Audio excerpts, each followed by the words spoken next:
That again? So just the iPhone 16. That's all you need, I guess. Oh yeah, that's good. That's my favorite second favorite thing that happens every morning. It's bowel movement, and then if I have good audio on the podcast, I'm like, today's a perfect day. It's good. That's awesome. Very easy. Nice shirt, by the way, Jeremy. Thanks. I had to rep for Taylor, so I'll be a walking billboard for free for him. That's awesome. He's a great guy. He was really excited that he got to know you, and I have to tell you, this is pretty crazy. I think you are. I think we've had 1,000 guests on, 2,000. I don't know, and you are by far the most unique guest we've ever had on the show so Well, far. You thanks. could fuck it up. You could fuck it up. That's what I'm nervous about. I'm like, man, I'm not anything special, and I'm like off the wall for what you typically have on. So I'm like, this will probably be a 10-minute podcast, and you're out. This is truly remarkable. I had this thought this morning that I'm going to have you on, and you're going to be like, "No, I don't actually fly the planes. I'm just the guy who empties the black water Yeah, from after the that is pilots true. That's land." true. Well, you nailed it. That's 100% what I do. You just empty the black water. Yeah, that's right. Are there things you can't? I'm guessing that there's things you just can't talk about. Yeah, there aren't. But honestly, like I was kind of thinking about this over the last week. When Taylor told me that he was going to mention, me being on with you, I was like, "There's probably nothing you're going to ask, honestly, that I can't answer because most of the stuff that you're probably interested in is like open source. You can find it on Wikipedia, all those kind of things. And then if there's anything you ask me that I can't talk about, I'm like, I can't talk about that. And some of the stuff, like I could probably like, if you really wanted to know, I could probably tell you. I probably just wouldn't put it on a podcast if that makes sense. But Yeah, totally. I don't think you're gonna ask me anything that's like super crazy. Okay, cool. And of course, I have no problem. I have Dave on all the time, and he says no. Next question, Yeah, or I can't talk about. So I'm used yeah, to. yeah, I'm used to that. Um, people need to see what you do. First, let me say some things about it, and then you can correct me. yeah, This is just from the internet that I've gotten all this. You drive probably what's the most expensive vehicle on the planet outside of maybe the space shuttle or the guy who drives the International Space Station. yeah, The vehicle you drive has crazy speeds that aren't even really fully disclosed, but over Mach 2. yeah. Uh, Cost of the vehicle, depending on who you ask, minimum 150 million, but by the time you get one in the air, it's $400 million. Yeah, something like that. Guys would go down and pick up the new jets that were built at one of the factories, and they would get a receipt for it. And it was like $130 million. So they're carrying this receipt back home. It's kind of funny, but yeah. But and the more they built, the less they became each value. But yeah, somewhere between about 130 million is kind of the last number that I really remember. But by the time you get a guy in it Oh yeah, and it yes, up in the air, it's about 400 million. Okay. yeah, Um, it only seats one person. yeah. Only 186 of these creatures ever made. I think I actually looked on this on Wikipedia. Again, a lot of stuff's out there. I think they made 187, maybe 186. I think, but yeah, it's about there. Yeah, because I heard anywhere from 185 to 195, and I heard 186 the most. So that's what Yeah. um I was actually wondering if one ever went missing. Have you ever heard of one Uh, ever gone missing? no, no. I mean, not no. That'd be funny. That would be a tale. Yeah, they lost a couple accidents over the time, but yeah, because it was funny when they originally were supposed to have a bunch more. Like it was supposed to be like 300, but then they want to I think it was some political stuff, whatever.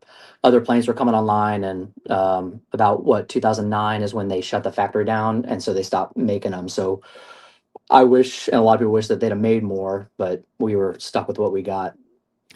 The factory was closed down that made these all sorts of crazy stuff. Not a single jet was ever sold to another country. Yeah, they had talked about it, a couple countries, but they decided not to, just based on probably not wanting to let things get out there and easier to get your hands on it once it's out of our control, for lack of a better word. And Rambler's asking Lockheed Martin. I think it was a partnership with Boeing. Also, is that true?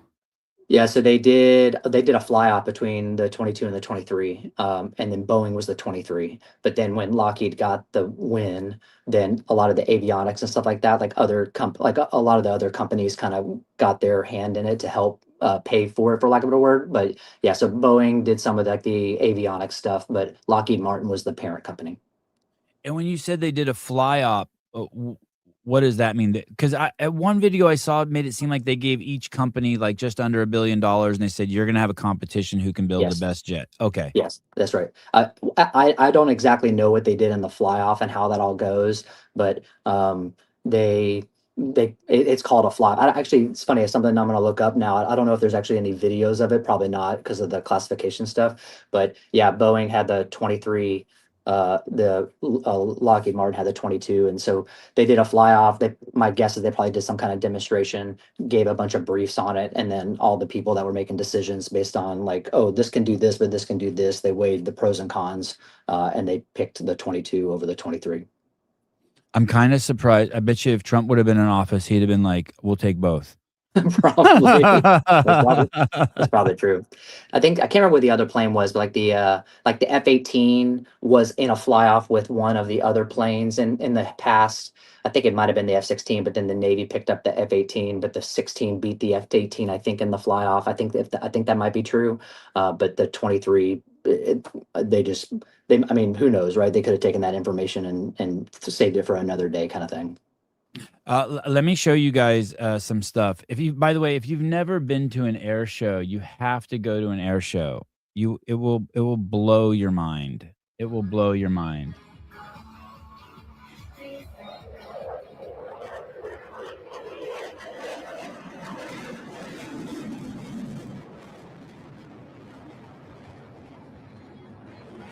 How that plane changes direction is so wild.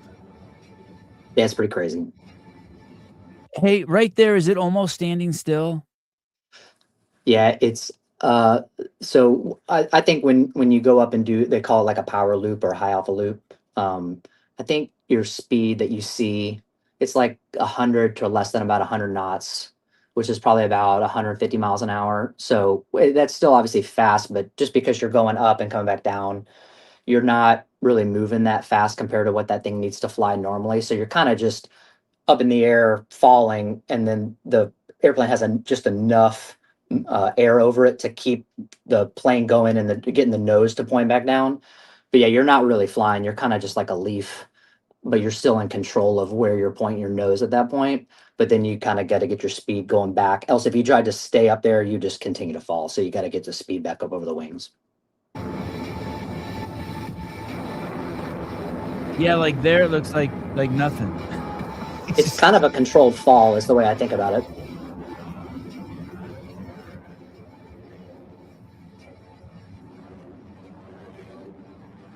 We'll get into the juicy details, but one of the things that's so crazy about this plane that I didn't even consider until I saw the videos is that since it only seats one person, the first time you train in it, you train solo. Yeah. That must be absolutely wild. And they're designated like national assets or something, each plane, right? Yeah. For the most part, yeah.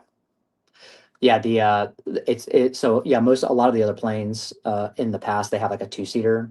But this and the A-10, which is an older plane, that thing's still around. They've tried to get rid of that thing since like the 90s, and that thing's hanging out forever.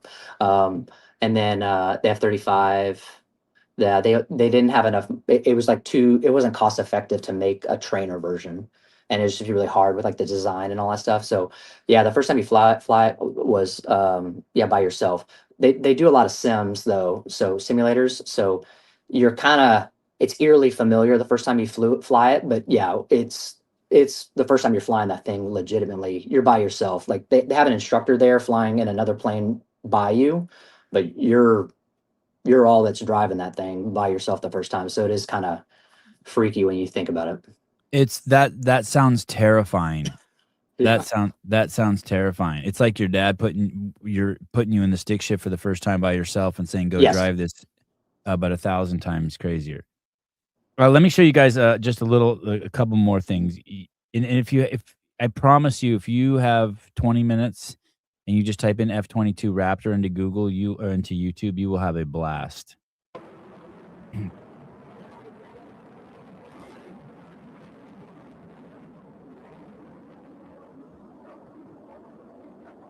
There's this maneuver that you guys do. Is it called like the J cup or the J turn? The J turn. Yeah, that one's nuts. That maneuver right there, do you do that every time you're in the plane? Um, That one we just watched? Like, I would do that every time I was in full speed forward and then just slam on the brakes and put it, like, up on its vertical. No, I think, I mean, if you wanted to, you could probably go out and do it, but a lot of the things, when we go out and train, I mean, a lot of the stuff, it takes a lot of gas, and you're kind of going out there on all normal training stuff, and you have like a lot of things that you're trying to get done. And so you basically want to get up to altitude, get out to the airspace, and you want to be as efficient with your gas as possible. So you could go out there and do that if you really wanted to. But I think you're just kind of so task oriented with all the things that you're doing that day for the specific thing you're training for, that it's not something that you just like, oh, let me just knock this out real quick for fun. But you Uh, could. $70,000 an hour to, I remember being up in a jet one time and it cost like, $4,000 an hour to rent. It was like a G4 or something. I remember thinking, "That's crazy." When I heard this thing $70,000 an hour to keep in the air. Yeah, I'm glad to hear you talk about the gas because I kept thinking about that too when I was watching. I'm like, "God, that must take a lot of fuel, that maneuver." yeah. The one thing that's impressive about the F-22 compared to a lot of other planes is some of the stuff that they do for the demonstration. They don't use afterburner. But there's some stuff, especially when they show the burner cans to the crowd, you'll see a lot of the burner cans because it's pretty cool to see the fire coming out the back. But it's pretty impressive. Like right there, you can see the burner cans lit up. But it's pretty impressive what that thing can do without that extra gas. So it has a lot of thrust, and especially down low. Most of the time when we're flying for real in our training stuff, you're like 5,000 or 10,000 feet above the ground, above the water. So you get a lot more when they're doing the demonstration down low, like at sea level, you get a lot more power just because of the denser air. What does that mean? They kept saying that too, this plane can go really fast without hitting on the burners, and all I kept thinking of is Yeah, Knight Rider when he pushes the button and he says yeah, turbo yeah, boost, yeah. Michael. It's most planes in you need to go, you need to use afterburst. So when you go to, they call it mill and max AB. So mill power is right before you start just dumping a bunch of extra gas in the back and just having the fire come out the back. So when you go to max AB, that's when a lot of planes have been able to go supersonic in the past. The F-22 is pretty good. Is that you can just be in mill power, so not using the afterburner, and you can just be straight and level, and the power's enough to get you through the sound barrier. And why is that? Is it because it's light or because of the shape, it's aerodynamic, or why can it go so fast without dumping all that Yeah, extra gas on the engine? the thrust of the engines is really good, and then the shape of the airplane it's really it's almost like riding on ice. Like, so if you ever fly formation, you have to like fly in relation to the person leading. And so if you catch up, you have to slow down. And it's a very hard airplane to slow down very easily. And it's because of the aerodynamic of it. There's not a lot of things hanging off of it. There's not a lot of drag on it. So it just has a lot. It just wants to go. Oh, I have a feeling it's gonna be really hard for me to keep this on the rails, because I have so many questions. That's When you okay. guys when you because I wanted to start at the beginning of your life, but let's keep digging into the plane. When you're That's good. flying in formation, when I see, like, 4 or 5 planes flying in Yeah. formation, I how do they do that? Does the guy say, "Okay, set your plane at 300 miles an hour," and everyone sets it at 300, or the whole time are you just like Yeah. So the flight lead. So yeah, in every formation, there's always a leader, and then they're just flying, and they just try to be a pretty stable platform, is the way we call it. So, we kind of know the speeds that we're going to fly. So hey, we're going to fly 350 knots. You're flying. And usually when you see this, you're flying in like we call it instrument procedure. So it's almost like driving on a road. You're trying to follow like certain kind of protocol, speed limits, those kind of things. And so everyone else, you just fly in relation to that person. So they start that out. The first time you do it in pilot training, it's hard, but it's almost like if you're trying to like tailgate someone on the interstate, like you get really good at it. But obviously, the closer you get, the more you have to pay attention. But yeah, you're just staring at the person next to you, and so the reason why you do that is if you go through the weather, you're flying in relation to this guy. So this guy's using his instruments to not get spatially disoriented and stay upright, and then you're just flying off of him. And so you're not really looking at anything. You're just flying in relation to him. So if you're like, oh, he's going he's going back, I'm going forward, I need to pull power. Or if he's going up, I need to climb. So you're just flying in relation to him. So you're just reacting to what he's doing the entire time. So there's not like a button you push when you get No, close to them, and then your plane just locks into that spot. Like no. like drones are so easy to fly because like Right. they won't bump into shit. You can lock them onto things. Yeah, the like the heavy aircraft, like the C-17, like cargo airplanes, they have something that can do that. But the fighter airplanes, no, you're so like the Thunderbirds when you're watching them do all that stuff, like They're doing it. they're doing it. Blue Angel, same thing. It's pretty crazy. So when they all go up at the same time, that's like Yeah. some guy talking to you. Okay, boys, get ready. Here we go. Three, two, one, and then Well, they know, so they know I mean, they have this the same show, but yeah, so like if I was flying with somebody and they're about to, I kind of know that they're about to turn because you kind of are you're kind of looking inside. You're like, okay, hey, we're at this point. We're probably going to turn here soon. But if the only thing you can do is just watch, then you see that the airplane's starting to roll. You're like, oh, I need to stay with him, or he's starting to roll this way, and so you're just shadowing him the entire time. So yeah, when they go upside down as a four ship or even as a six ship in the Thunderbirds or the Blue Angels, like number one's just doing his thing, and his job is just to do meet the parameters and not be like the worst thing you can do is if you start pulling is to like push forward because then everyone else is gonna go this way. So your job as number one is just to stay very stable, and everyone else is just following you. holy shit. And It's they'll crazy. even It's pretty crazy. and they'll even roll into you. You have to be ready for that too. There's Yeah. not like some rule like, hey, you always just roll away. Well, no. So yes, that's right. So they have like standard rejoin positions. So like if you're number two, you as a standard you rejoin to one side or the other, and then number three and four do the same thing. And so what we as you get older, like in the plane that I fly, like we don't like to do that as much, like because we can also do what they call radar trail. So you can just go to if you're going through the weather, you can just put the lead plane in your radar and just fly through the weather that way. We typically do that just because it's a little bit less stressful, but there have been times when it's either easier or based on just different things, like bringing someone into fingertip is you kind of need to, like if you're going to the tanker, for example, bringing someone in might be easier based on other limitations that are going on. So if you do that, then your job is number two or three or four, not be number one, is just to not hit the lead person. So your job is to deconflict. I just don't hit you. And then number one is making sure you get there and then be in a stable platform. And a lot of this is kind of built on, like you've seen the airplanes ever like refueling off like one of the tankers. A lot of That's the like stuff that they, the mid-flight yeah, refueling. Yeah. yeah, they teach you all this stuff so that way, you're flying formation off the tanker. So whenever we go across like the Atlantic Ocean, the Pacific Ocean, you're flying on their wing. They're doing all the talking to all the air traffic control, getting you across the ocean, and you're flying off of them. So if the weather's coming up, you get in close with them, and then you're cycling through the boom, even in the weather, doing it at night in bad weather. So a lot of the stuff you learn it in pilot training, they in both the planes. And so yeah, like one of the cooler ones, I remember they called it close trail. So you're kind of in that, it's almost like that air refueling position, but you're just doing off another plane in pilot training, and they would do like a whole loop and you're staying with them the whole time. And so you're just, as number two, you're just like, all right, he's going this way, so I'm just going to do what makes sense to keep the picture the same. And you just do it for a lot of hours until it kind of becomes muscle memory. Have you flown across the Pacific?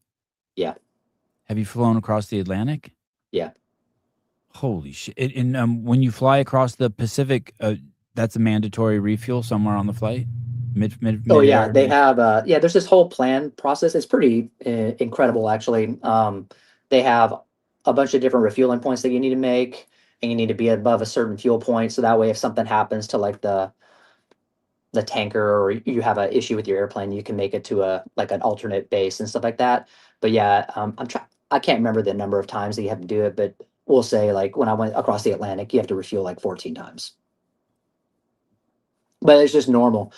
And it's just like, I mean, yeah, when you think about refueling, I remember the first time I did it in training, it was, it's definitely a shock to the system. It's difficult, but then over the course of doing, I mean, the first time, that's when you get good at refueling, I think, is you do it in the schoolhouse and all that stuff. And then the first time you go across the ocean, you probably do more refuelings than you've done your entire life. And now you've like doubled your experience. And now you're like, okay, this is a lot easier because now I've done it twice as many times. And then you just kind of grow with that.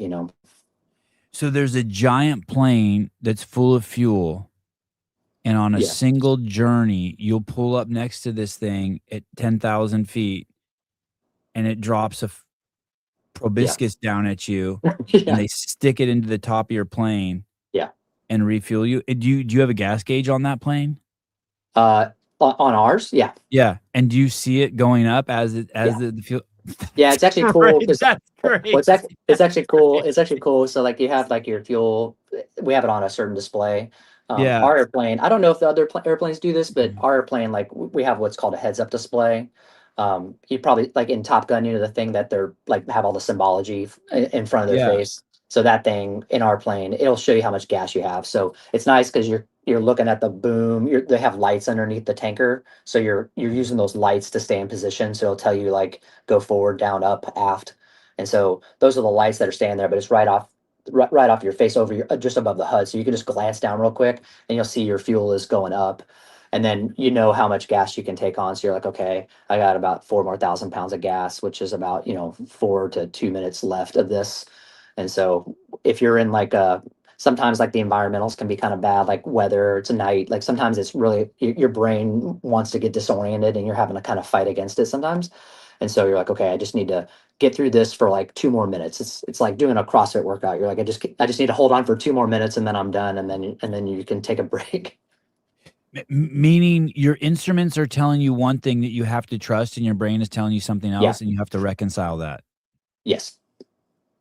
Yeah. Holy shit. Yeah. That happens a lot. It's a good example is you ever been next to a car and the car's backing up, but you thought you Yes, were going forward yes, and you're like, I'm not driving. What's happening? But you have this freak out moment. And yes. then your logic has to be like, I'm not driving. And then you piece it all together. A lot of the stuff, if you're in the weather or at night, sometimes it's happened a lot where at night the lighting with the clouds can give you kind of a false horizon. So if you're looking outside, you see that the clouds are slanted to the left, but you think it's the ground, so you want to roll to make the clouds level. But then you're looking at your instruments, and you're like, I am level. It can get really trippy sometimes, and so they it's one of the bigger mishaps that they have is like they call it controlled flight into terrain is that people are just totally unaware of what's happening to them and they don't even know that they're disoriented and they just hit the ground or a mountain or something like that because they're upside down or pointed down at the ground and they didn't even know it. So you really got to keep yourself like in it's almost like I'm not saying you should text and drive, but if you ever are texting or doing anything on your phone while you're driving, you have this Yeah. panic like I haven't looked at the road in enough time. Yes, Yeah, yes, yes. that's what a lot if you're like doing something you're like hey I haven't looked at my we call it my HUD in a while. I need to look back to make sure that I'm where I'm supposed to be. Wow. 14 times just seems crazy to me. What's the range on those things? On our airplane, On the um F-22? yeah, I think Wikipedia is pretty accurate. I think I've flown from here to so I'm in Virginia. I've flown to like um Louisville, Kentucky, and I could have probably done that a little bit more. So you could make it about a third across the way about the country probably pretty comfortably.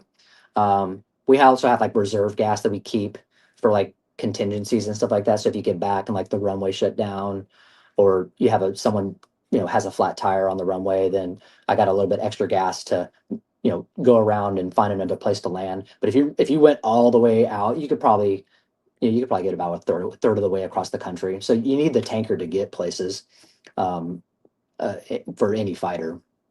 So if someone were to fly a mission where they left the US and had to go to Europe and then or the Middle East and come back, you would refill fuel theoretically 30 times there and back.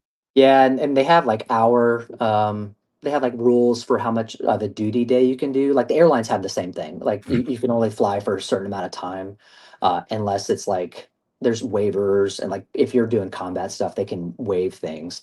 But for like normal training and normal procedure stuff, you have a certain amount of time. So when you go over to places like usually have a stopover somewhere. So you fly from here to like somewhere in Europe or wherever, hang out, and then you make it the rest of the way like the next day. So it's kind of like a two-step process to make it sometimes. But if you needed to go somewhere, I mean, you could do it. You just probably need multiple tankers. Like when you're going across the Pacific, you wouldn't just be with one tanker. You would get to a point, another tanker may show up out of nowhere from a different location. So it's a pretty it's a pretty impressive logistical feat to get people places like that. So it's a lot of work that goes on in the background. When they drop those, I don't know if I think they were JDAMs, they said, on, that nuclear facility in Iran, it sounded like those planes were in the air for over 24 hours. It sounds like they took off from, like, Minnesota or something, flew there, and then dropped the bombs and flew back, and they were doing all that refueling in the air. Did I hear that right? Yeah, I mean, there's a lot of things, and it just depends on like when I went over to the desert a long time ago, maybe like I guess it's like 10 years ago now, and so sometimes you'd fly like 3 4 hours before you got to where you needed to go. So there's a lot of like what we do in training, like you're pretty close to where you go train, but when you're doing like some combat stuff, like there's a lot of work to get there and then do what you need to do is kind of like you know the the fast part of the mission a lot of times and then you're like okay I got a long trip home and so that's kind of where most of my time was spent at least for me was going up like the Arabian Gulf doing stuff and like all right and then getting into where you needed to go and then doing your mission that maybe lasts an hour or two three but then you got it so you're like flying like an 8 to 9 hour sortie sometimes it's pretty crazy.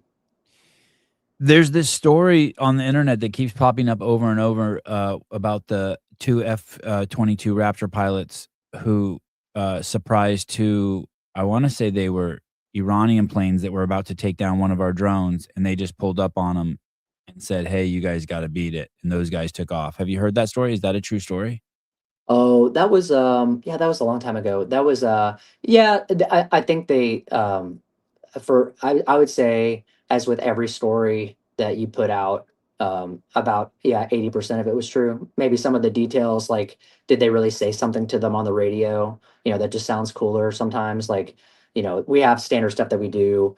There's like command and control that's doing stuff. But yeah, I'd say about 80% of what you read is probably true. And the other 20% of it's kind of like, Hollywood stuff just to Mm. make a good story. As with everything, you want to make sure it sounds cool. So I'd say that's about 80% true. I saw a simulation yesterday just on the internet. It said, 10 Raptors versus the entire North Korean Air Force. Have you seen that simulation? No. Oh, it's crazy. It was crazy, but they basically were showing that the Raptor can attack from super duper far. It can get somewhere really quickly before people spot it because I Yeah. guess it only shows up like the size of a marble, Yeah. and Yeah. Yep. and then it can attack from like 50 miles away, 45 miles away, they were saying. And so it basically decimated the whole North Korean these 10 Raptors decimated the entire North Korean Air Force. Yeah, that's one thing that was cool about the airplane, especially when it was built to be able to do some pretty impressive things. And it's impressive to see. Like I don't think, and I don't want to talk about it too much, but I guess the best way I can say this is that what you see in the movies is a lot cooler.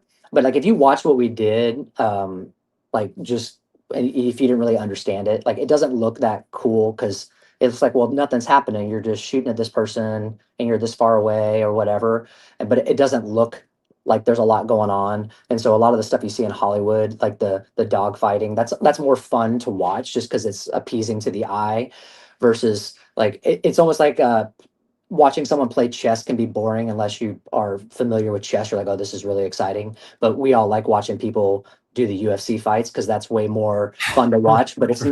it's not as I mean, there's obviously a lot that goes into a UFC fight, but it's a little bit more just chaotic. Okay, we just like watching people fight just because that's fun. And so that's kind of like the analogy I think I'm making my brain is that watching Top Gun is like watching the UFC. It's just a little bit more pleasing to the eye. But a lot of the stuff that we're doing is more like a chess match, and there's a lot more cool things going on, but you don't really know it unless you know. And so to the general public, it wouldn't be as cool to put in a movie that way, if that makes sense.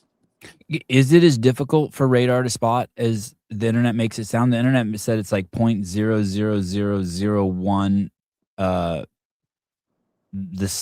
meters relative to, the ability for radar to pick it up relative to a normal plane. Meaning, like, it's Yeah, just, like, basically just a fade on the radar coming and going, and people can't tell what they're really seeing. yeah, it's a pretty impressive technological feat for sure. And they gave basically everything's hidden on the plane. All the missiles, all the weapons, everything's like tucked away and behind doors. Well, that was the reason why I was kind of saying that the airplane was pretty like hard to slow down is that there's not a lot of drag on it, and they built it in a way for it to because it's obviously a stealth airplane, so they wanted to build it in a certain way, but inherently that's why they do it at the air show. Again, nothing I'm saying is like not anything that's known, but when they do the air show, like, hey, you wonder where they put all the weapons and they do a flyby and they have the doors open and all that stuff. So they built it that way for a reason. But yeah, you're right. So when you look at when flying, you're like, well, where do they keep all the stuff? But that's what the airplane that does the demo. I mean, that's what it looks like when we go fly it all the time. And then there's a gun on the plane, Yeah, that's right. and it said that it shot 6,000 bullets a second. Yeah, so it doesn't carry that much because it only can carry so many. Just you start getting into like weight problems. But yeah, the rate of the gun, it's the same. It's actually one thing I didn't really know until I got into flying. It's the same gun that is on the F-15 is on the. There's a little bit different version of it that they made just to fit in the airplane a little bit better. But as far as like the actual, yeah, it basically is like you remember Terminator 2 where he's shooting the minigun out the window. Yeah, That's basically what you're shooting. and it only carries 5 seconds of ammo. Well, yeah, if you hold the trigger down and just let it go, you'd be out in yeah, you'd be out in 5 seconds. But because it shoots that fast, Yeah, so that's you got to be really judicious with your trigger pulls. when you're in the plane and you shoot the gun, do you feel it? Do you feel it? Yeah, it it sounds like a chainsaw, and like it'll make the airplane vibrate like very aggressively. Like something's happening. So if you didn't know what was if you were just there and the guns just started shooting off, which it wouldn't do, but like if you just went off by itself, it would freak you out. It's loud and it vibrates the whole airplane very aggressively. It's pretty cool. Yeah, 6,000 bullets a second isn't really, like, fathomable. I need to see it. I need to see that with, like, a slow-mo cam, you know what I mean? I mean, that is Yeah. nuts. Well, the one thing that's crazy is the A10 that has like it's built around the gun, and so the gun's off the front of that thing. And we shoot 20 millimeter bullets, which is like the bullet's like this big. It's probably about the size like a maybe a quarter to a half dollar. But the A10's 30 millimeters, and it's like a Coke bottle. And so like if you that thing will slow the airplane down because it's so powerful because it's like an anti-tank gun. So that thing's crazy.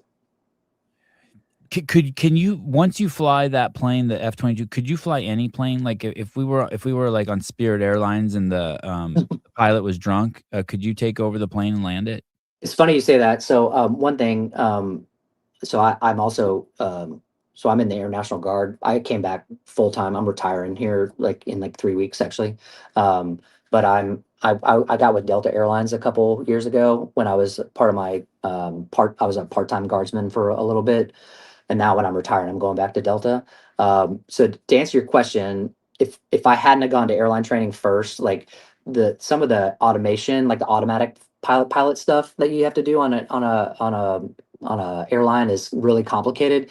But if you just like, okay, hey, just hand fly this thing, because a lot of the stuff you do in airlines is automated. So you're just controlling the automation, and then you're pretty much an automatic pilot until about time of your landing, and then everything that you land is by yourself. It can land automatically too, but to answer your question, is if it was before I went to airline training, you could do it, but it's just so different. Flying a fighter and the way like the sticks over here and the throttles over here when I'm flying the F-22 versus some of the airplanes that they have like a yoke, so it's this big steering wheel. So I've flown all those kinds of airplanes before in the past, but it's it's just so different flying a fighter compared to a larger airplane and landing them and the sight picture when you're landing.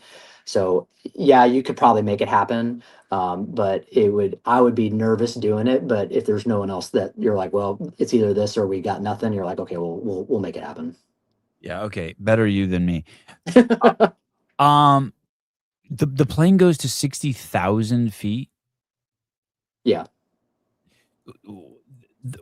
What is the height of our little, of our atmosphere? that's a good question. Is it I don't know. 70,000? I can't remember. I want to say it's, I don't know. I can't Google it right now because you're on my phone, but I want to say it's like 128. But they have the Armstrong line. It's like 63,000 feet. So where like if you're above that, your blood would boil if you weren't. So somewhere, I think it's like 100 something thousand feet. I think I looked that up before. So you're not close to space. But it's definitely there's not a lot of air up there. I had my final flight a couple weeks ago, and one of the things I wanted to do is go back up to 60 because you don't really get to go up there that often. My Delta airplane only goes up to about 40,000 feet anyway, so I was like, let me go up here again. And it does take a lot of gas to get up there, and you can't really turn too much because when you start turning, you lose a little bit of lift, and the air's so thin up there that you're kind of just straight up, and it's a lot of fuel to get up there, and it takes a lot of time to get up there. Once you get above 50, it's a pretty slow climb. It says the Earth's atmosphere doesn't have a single abrupt end. It gradually thins out until it merges with space. Depending on how you define its boundary, it extends anywhere from 62 miles. It extends anywhere from 62 miles to a massive 6,200 miles above the planet. Wow. 62 miles. Yeah. So 62 miles is what? That's only 40,000 feet, right? Isn't it 5,000 feet in a mile? Yeah, Um, 5,000 feet, 6,000 is what we typically do for nautical miles. So 6,000 times 62, math in public, I think it's like 120,000 feet. that's crazy. 62 miles, known as the Kármán line, is the international accepted boundary where space begins. Yeah, I'm terrible at math in public, but yeah, what 6,000 times 62? Did the math on that? That's 12. Yeah, so 36. Yeah. That's I think it's more. It's like 300. What is it? Let me see if I can do this really quick. Uh, nope, I can't. But 6,200 miles would be 6,200 times 5,280. That's got to be closer to 300,000. So it's a pretty broad range. Yeah. What's the view like up there? Is the Earth round or is it flat? Yeah, you can It's see round. it. So the other day when I was up there, I went up there to kind of look again, and you could see like because we're over the ocean, so you could see the clouds over here. It was a nice stratus cloud day, and and so you could see the clouds over here, and then over here on the right, and it was a little curve, and yeah, you could see the curvature. It's pretty cool. So you're like, shit, it's not flat. Darn it. Yeah, I'm not a flat earther. I mean, I've flown across the Atlantic and Pacific, and I'm pretty sure it's a round Earth. Yeah, that's wild. Um, have you been in any combat situations? Yeah, so I went during the ISIS stuff over in Iraq and Syria. I was over there doing that. Let's see, I think that was like what 2016 was when I was over there. We it was kind of whenever everybody would go over there for like their time, if you will, and spend some time in the desert and be a part of that. It was good. And I had a good time. It was like the camaraderie I had with my group of guys in the squadron that I was with was it was good. oh, that's good to hear you say that because some people go there and don't have a good time. Yeah, I think it was. I mean, I we weren't living in. I mean, we weren't living in terrible conditions and stuff like that, and we weren't like we definitely weren't like threatened at home, that kind of thing. We were in a, for lack of a word, like a safer location, so it wasn't like we were just getting attacked at home. It's definitely not like what people are over there dealing with like right now. But again, that's why you had to fly like 3 hours to get where you're going. So we were not in danger, for lack of a word, on a regular basis. And so, but it was good to go over there and do something that was, being a part of the fight and doing something that you've been trained to do and being with people that you really trusted in your squadron. I really enjoyed it. It was a good experience, and that was like one of the highlights of my career was getting to be over there with some guys. And it was in a squadron that I was in. That my dad was in that squadron back when he was a pilot in the Cold War. So it was kind of a full circle moment. It's pretty cool. Yeah, that is cool. What's a squadron? Yeah, sorry. So all the every flying uh, like a squadron of F-16s, F-15s, and that's like a unit of movement. So like when they schedule people to go places, they schedule them in squadrons. And so in a yeah, I'll try to make this as clear as possible. So each base is like a wing, and then at each base they have two or three squadrons worth of some airplane. And so when a squadron will deploy and go do a mission somewhere, and so you have a squadron commander that's in charge of everything, and then beneath that's all the pilots in that squadron, all the maintainers in that squadron, and then that's how you get like a fighter unit, for lack of a word, to go somewhere, and then they'll do like an operation somewhere. And so there's a bunch of different squadrons around the country under different wings, and they all work for like they call it a major command. It's a MAGCOM. They work for the one major command that is basically in charge of all the fighter squadrons in the United States. And then they have different ones in Europe and over in the Pacific theater as well. So the squadron I was in, it was actually when I was up in Alaska. We went over to the desert to go do that stuff. You were based in Alaska for a while. Yeah. So I was in Florida was where we trained, and then I was in Virginia, and then I went up to Alaska was my second assignment. That was in I think 2013 was when up there, and then I was up there for 4 years. And near the end of that assignment was when I went to go do the like the ISIS stuff when that was going on, like mid 2015 16 era. Are there squadrons that are more elite than other squadrons? Are they in tiers, or are you guys all the same? Or is there the elite, like a like the SEAL Team 6 squadron? No, they don't have. We don't think about it like that. I mean, I guess I think everyone thinks that their squadron's the best, but we don't have As anything they that should. look. Yeah, that's right. But we don't have anything that's looked at like, oh, this squadron of this plane is like SEAL Team 6 compared to everything else. Everyone is they're basically just a one and a zero on a page when you look at it from like a like who's going next kind of thing. It's not like they're like, oh hey, this is a specific thing and they need this specific unit to go. They don't really do it like that in the Air Force at least. And how many planes in a squadron? Mm, it kind of depends. Um, yeah, that I don't really want to talk about. Okay, understood. And is Alaska busy? Because from the people I've had on the show who were in Alaska, Alaska sounds very busy. I had a guy who was a paratrooper in Alaska, and it sounds very busy, especially with just that everything's so isolated and people who Yeah. need help, but then also the fact that the Russians are there flying stuff around looking at us. Yeah, so the Alaska stuff, yeah, you're everything you said is right. Like there's just a lot of stuff going on there. There's a lot of missions there. There's I think that's what makes that place busy. So a good example is where I'm at. You just have like a certain fighter squadron, but Alaska has a lot of different kinds of airplanes from different backgrounds. So you have a lot of like you'll have cargo airplanes and fighters on the same base. There's just a bunch of different things that go up there, and a lot of it stems from like yeah the Cold War. Who's close to us up there, and it's kind of thought of as like a forward like you're not. They have different assignments. They have like OCONUS, which is like over like outside of the continental United States, and then they have CONUS assignments, which is inside the United States. So it's like going over, like if you're assigned to Europe, like there's just a lot of stuff going on there because there's a lot of NATO stuff. There's obviously countries that don't like us over there, and the same thing with Alaska is it's busy. And I think what also makes it busy too is this it's a hard place to work with. Like the summers are awesome, but then the winter environment with all the snow, I mean, it can get really. It's just dangerous by inherently just by being there, just with all the environmental factors. You ever land the plane on an ice runway?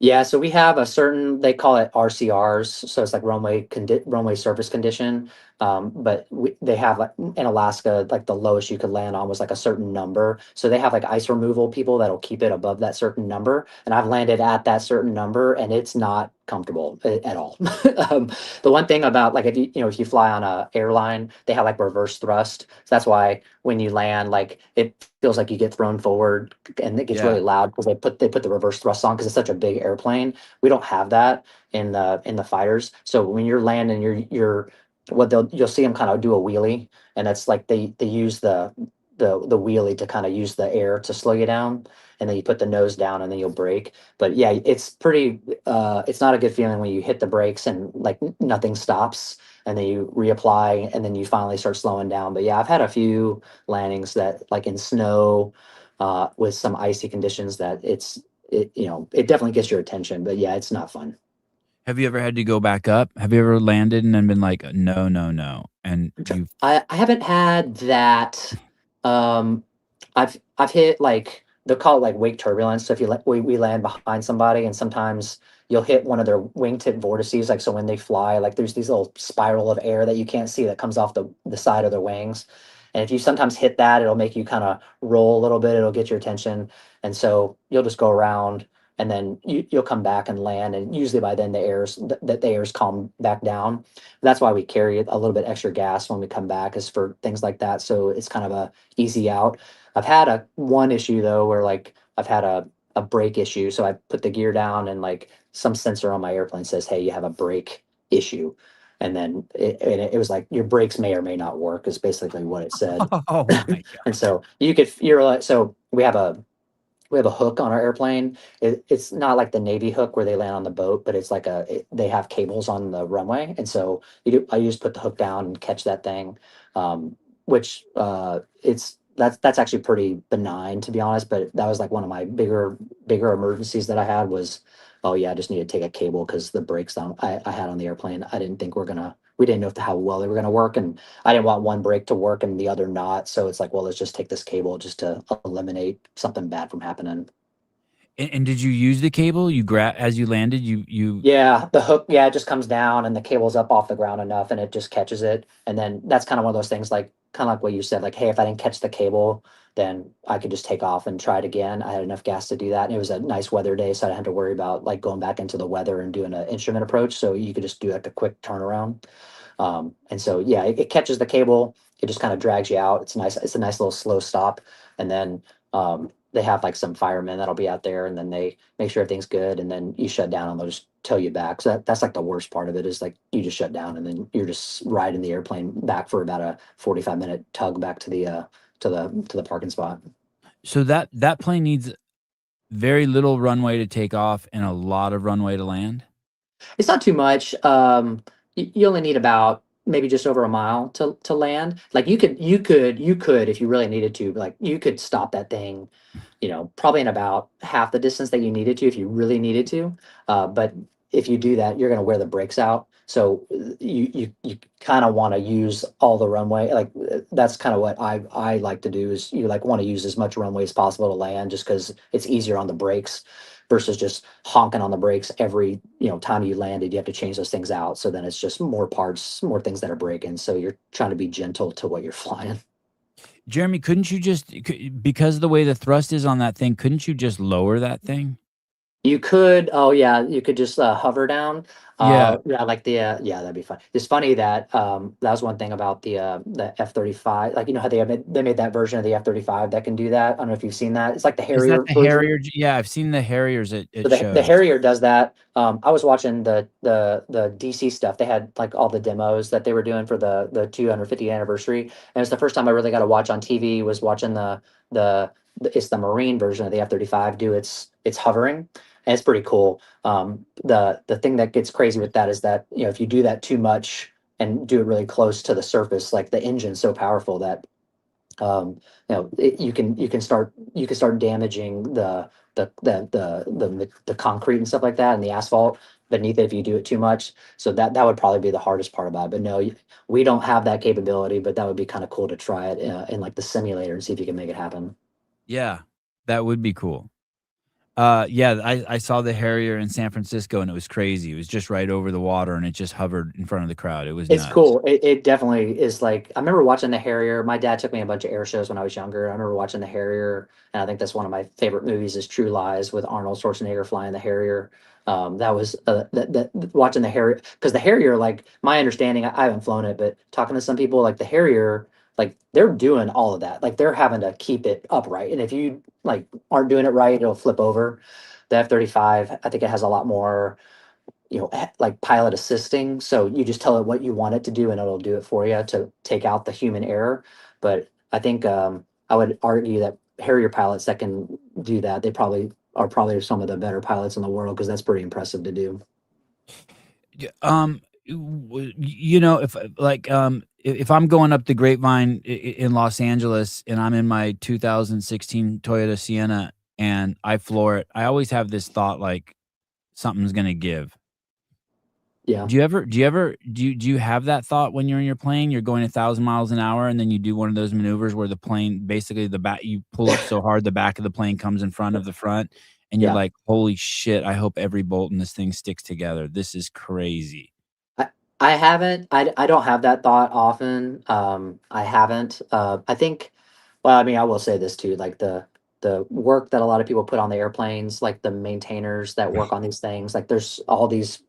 There's a checklist for them to follow, and they're really good at what they do. And so I never took. It's pretty cool. It's a kind of a nice little ceremony thing. I mean, they've done it since like World War I. Was like you walk out to the plane, you shake your maintainer's hand. You know, you talk to them, you do the walk around, you hop in, they help you get in the airplane, and then you start up. They talk to you on the radio and all this stuff, and then when you're taxiing out, they'll salute you, and that salutes like this. Hey, I'm giving you this airplane that like I trust you, and I trust my family with it, but I'm giving it to you, and you salute them back. And so there's a big trust there between maintenance and the pilots, that hey, I'm getting the best product you can give me. And every now and then something would break or whatever, but there's not too many instances that have happened. I mean, that you can see there's a couple mishaps here and there, but it's been pretty good. Like the track record has been really good of the F-22 as a big picture. And so I never really had to worry about the airplanes I was flying ever. And a lot of that's because of the camaraderie you have with the maintainers when you go out there. There's just like that bro network. Like, hey, I did my job, and then I did my job, so you can do yours, and I want to bring the plane back, as best I can, so that way they don't have to fix it for the next guy to go fly it. I had this guy on, he was a free climber many years ago. He just climbed on the outside of buildings. There was only like 10 of them in the world who did it, and he did some crazy shit.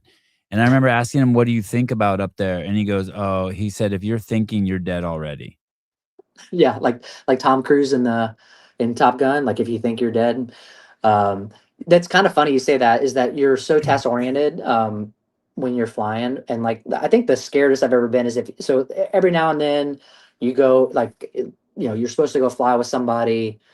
Their airplane breaks or whatever, so you're out by yourself, and you're like, okay, let me go.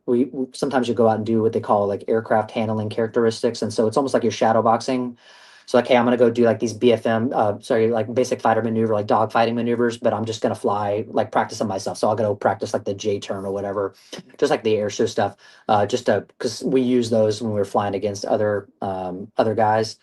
And when you look outside and see what the airplane's doing, that's when you kind of get freaked out. You're like, because you're so used to looking forward. When you're like, man, I'm not really moving that far across the ground. I feel like I'm falling. And you see the flight controls doing weird stuff because it's just like like the computer's telling the flight controls what to do. And so you look outside and you're like, well, I'm not telling it to do that, but these things are bouncing all around trying to keep me upright where I can go. That's kind of where you get a little bit like, oh, this is one cool, but it also kind of freaks you out a little bit because you're like, okay, I see what's happening here. So Is flying alone more nerve-wracking than flying with someone? Like, like if you're out surfing and you're pretty far out there, if you're with like 5 other guys, for some reason you feel like you feel safer even though you're not. Is yes, it like that with the yeah, airplane too? If you're with your buddies, you feel safer, and then when you're all alone, you're like, "Wow, I'm pretty far out here." yeah. I think one thing so most of the time in the fighter community, you fly with other people. So like that's the norm. And what we'll do, like so, kind of like when I was talking about the like the fingertip flying on a close formation with people. So the leader's leading and you're following them. So while you're flying, you're focused on where you're rejoining, and then as the leader, like you'll do, we call it ops checks and stuff like that. And we have radio calls that we make between each other. That's kind of just a normal process. So that becomes the norm. So when someone else is not there for you to like talk to, because we have procedures that we talk to each other for, it just kind of takes you out of your comfort zone. So it'd almost be like if you just grew up driving with someone in your car, and then all of a sudden you're driving by yourself, and that's just not something you ever do. It's just kind of like, man, it's really quiet around here. It just kind of, it's just odd. Hey, the vast majority of people don't ever get to see these things. Like, every once in a while, maybe once every 3 years, we'll see a fighter jet go over my town, you know what I mean? And then you Yeah. look on the news and you hear, like, Obama was in San Jose or Biden was here or some shit like that, right? Yeah. I bet you if those things flew over cities more, it would be good. And I Yeah, think it would help with recruitment. I think everyone, like, when those things, like, I was in Newport Beach a couple days before an air show, and those things were doing all their practice missions, and they were flying over the yeah, city, and everyone stops, like, everyone on the ground stops and stares. You know what I mean? If there's yeah, 10,000 people, everyone's like yeah, everyone looks up and is like, "Holy shit." And there's something, I don't know, maybe it's just me, but there's something really cool knowing that those are out there. yeah. I think, well, that's one thing to your point. So I've kind of always up around airplanes because my dad was in the military, and so and we always lived on a base or close to a base, and therefore I would always see a lot of airplanes. But well, that's one, to your point, was out. They have the F-22 demo team, so they have one person that's assigned to be the demo pilot for a couple years, and so they're the guy that or girl that goes and does the demo stuff.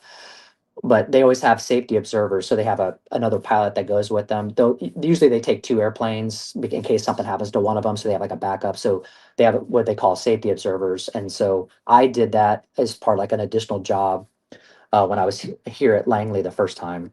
And what I thought was crazy was that when the pilot was out doing, practicing or whatever, you'd be at the booth, selling T-shirts or whatever, and it was insane the amount of people that would come up and want your autograph, and it was so like it was very. I almost felt like guilty, like why do you want my autograph? I'm not anything special, but it was crazy to see how when our air show comes to town, how awesome people think it is, and how for like recruiting and just people want to just go to see, like even if they don't want to go join the Air Force, they just want to go because it's like, oh, this is cool, let's go check out the air show.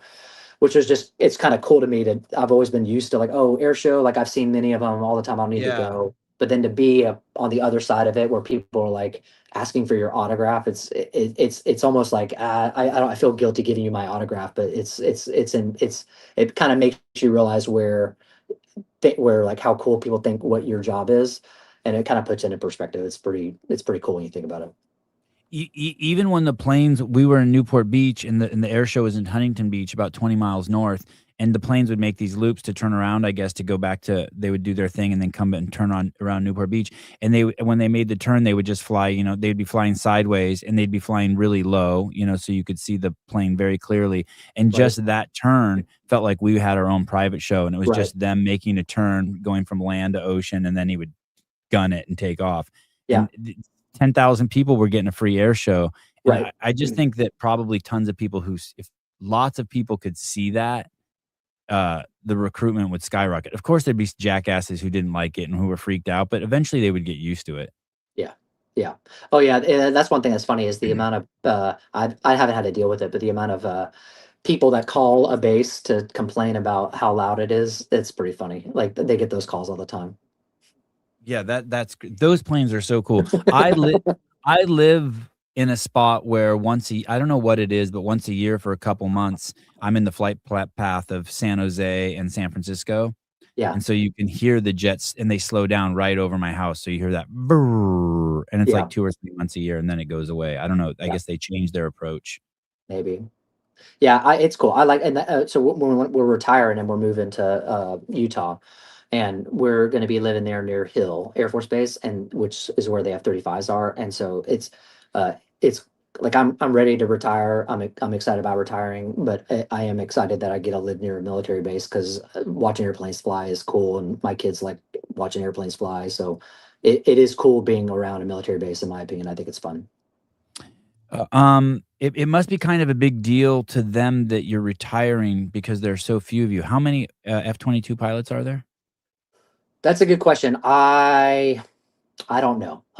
When I got into the F-22, it was early on when it started, and you like knew everybody. And then now, like, there's people that I'm like, I don't, you would know, like, I was like 10 years in and you almost knew everybody. But now I'm 20 years in, or I guess like 17 years in for flying the F-22, and I don't know everybody. If I had to guess, I don't know, probably say, like, if you want to say currently flying, I don't know, probably somewhere like 200, 300, somewhere in there. You guys are you once a year. You guys don't all get in the same room. No, we used to, earlier in my career, we had like there was a place that we go for sims, and you kind of get all the squadrons together. But we don't do that. I think a lot when the rotation started when we were doing the desert deployments, and that was kind of a more of a thing that kind of went by the wayside, just because people were always gone. So it was like, well, we didn't have the opportunity to get everybody together. But earlier in my career, we did that. We would go to a place for Sims for about a week, and you get to meet everybody from different squadrons and all that stuff. And it was kind of a good way to kind of keep the community to. We have like certain standards that we do, and it's standard. Like if you write like like, hey, this is how we do our tactics. If you write something and then everyone's gone for like 2 3 years, you don't see anybody, people can kind of drift off on what they do. So that was kind of the nice time about that earlier in my career, was that you kind of come together and you're like, oh, what's this base doing? Oh, they do it a little bit differently, or they had a different technique and stuff like that. So it's kind of a cool way to grow as a community together. You've been in the Raptor program for 17 years. Let's see, 2009. So what's the math on that? Let's see, 15 years, I guess. Yeah, 15. Are you do you know where you are in terms of the oldest or most senior, most years in? Well, so they have there's some people that are older than me that still fly it, but as far as like flying it, so when they started the F-22, it was they pulled from other communities. So like people that flew like the F-15s, F-16s. Then they called it opening up the B course. So the B course is like basic course. So they started taking people directly from pilot training the year before I graduated pilot training. So when I got to pilot training, they were taking the first class, and then I was the next year. So they took you straight from pilot training, and then ever since then they've been doing it ever since. So Um, you're the second class ever of F-22 pilots? no, not out of F-22 pilots, for people to go straight from pilot training to the B course. So they had established it. I want to say 3 4 years prior to that. They started, you have a bunch of test pilots that, because they started building the airplane like in 1991. So there was a bunch of, and I think it took about 14 years to make it, 14 15 years to make it where it was operational. So in that time, there's a bunch of test pilots and a bunch of people flying it to make it what it was. And then they now, when it's operational, they'll say, okay, hey, we need to build like a squadron. So they'll stand up a squadron, stand up two, stand up three, and then they'll stand up, 4 or 5. I think they had 4 or 5 of those squadrons back in the day. And then they have the training squadron as well. So you have like, I think, about 6 squadrons. And then so all the guys that are building those spots, they had flown an airplane prior. So they pulled a lot of people from like the F-15C community, F-16 community, and then but they had flown the F-16 and F-15 for maybe 1 2, maybe even 3 assignments prior. So they were pretty experienced people. So then when they open up the B course, it's like, hey, instead of bringing someone in that had 500 to 1,000 hours in something else, I was at the beginning of when they started bringing people directly out of pilot training. And the So reason that why was they the wanted, that's the one and only. Sorry, go ahead. Sorry, go no, ahead. no, you're good, you're good. You were gonna say the reason why they did that is what? I Yeah, won't because forget. if you because you only have because like in a certain person's career, like people fly for about 10 to 12 years, and then you got to go do like school, you got to do like other jobs in the military, you maybe got to go get some education somewhere, go work in the Pentagon, but then maybe you can come back. So if you only have people flying the F-22 or any airplane that they build in the future, that, hey, I flew other airplanes, but now I'm just going to fly this airplane like 10 years in, they're only going to get 3 years out of you. And so they wanted to make it well, hey, you get this airplane right out of pilot training, because now you can spend more time in that airplane. So that way you have people that are more familiar with that airplane over time in that community, versus if you just pull people from other communities, Yeah. then you're not growing the community, if that makes sense. So that Yep. was why they always do that whenever they get a new airplane, is hey, we're gonna, use people from other airframes to establish this thing, and then once we get it established, okay, we'll make this something that people can get out of pilot training, and that kind of thing. Um. Uh. In that cohort that you're in, the F-22 pilots, do you know anyone who's been flying them longer than you? Yeah, actually, a couple of the guys that are um, really good friends of mine were in the first class, and then there's a couple guys that I've met over my time that they're either in like the Air National Guard or the reserves as well. That they were they were in maybe a year or two prior to me.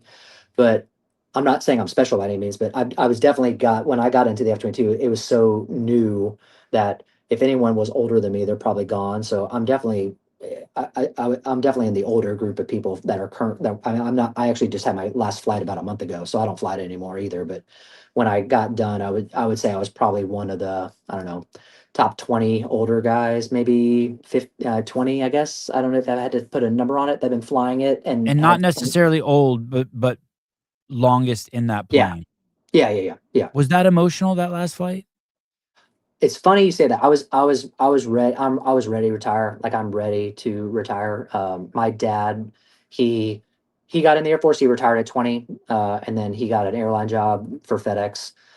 So I hit my 20, and I'm like, yeah, I'm ready to go. So it was kind of my life plan. So I was ready to be done. But watching, I told this to my one of my friends. Watching my wife and my mom.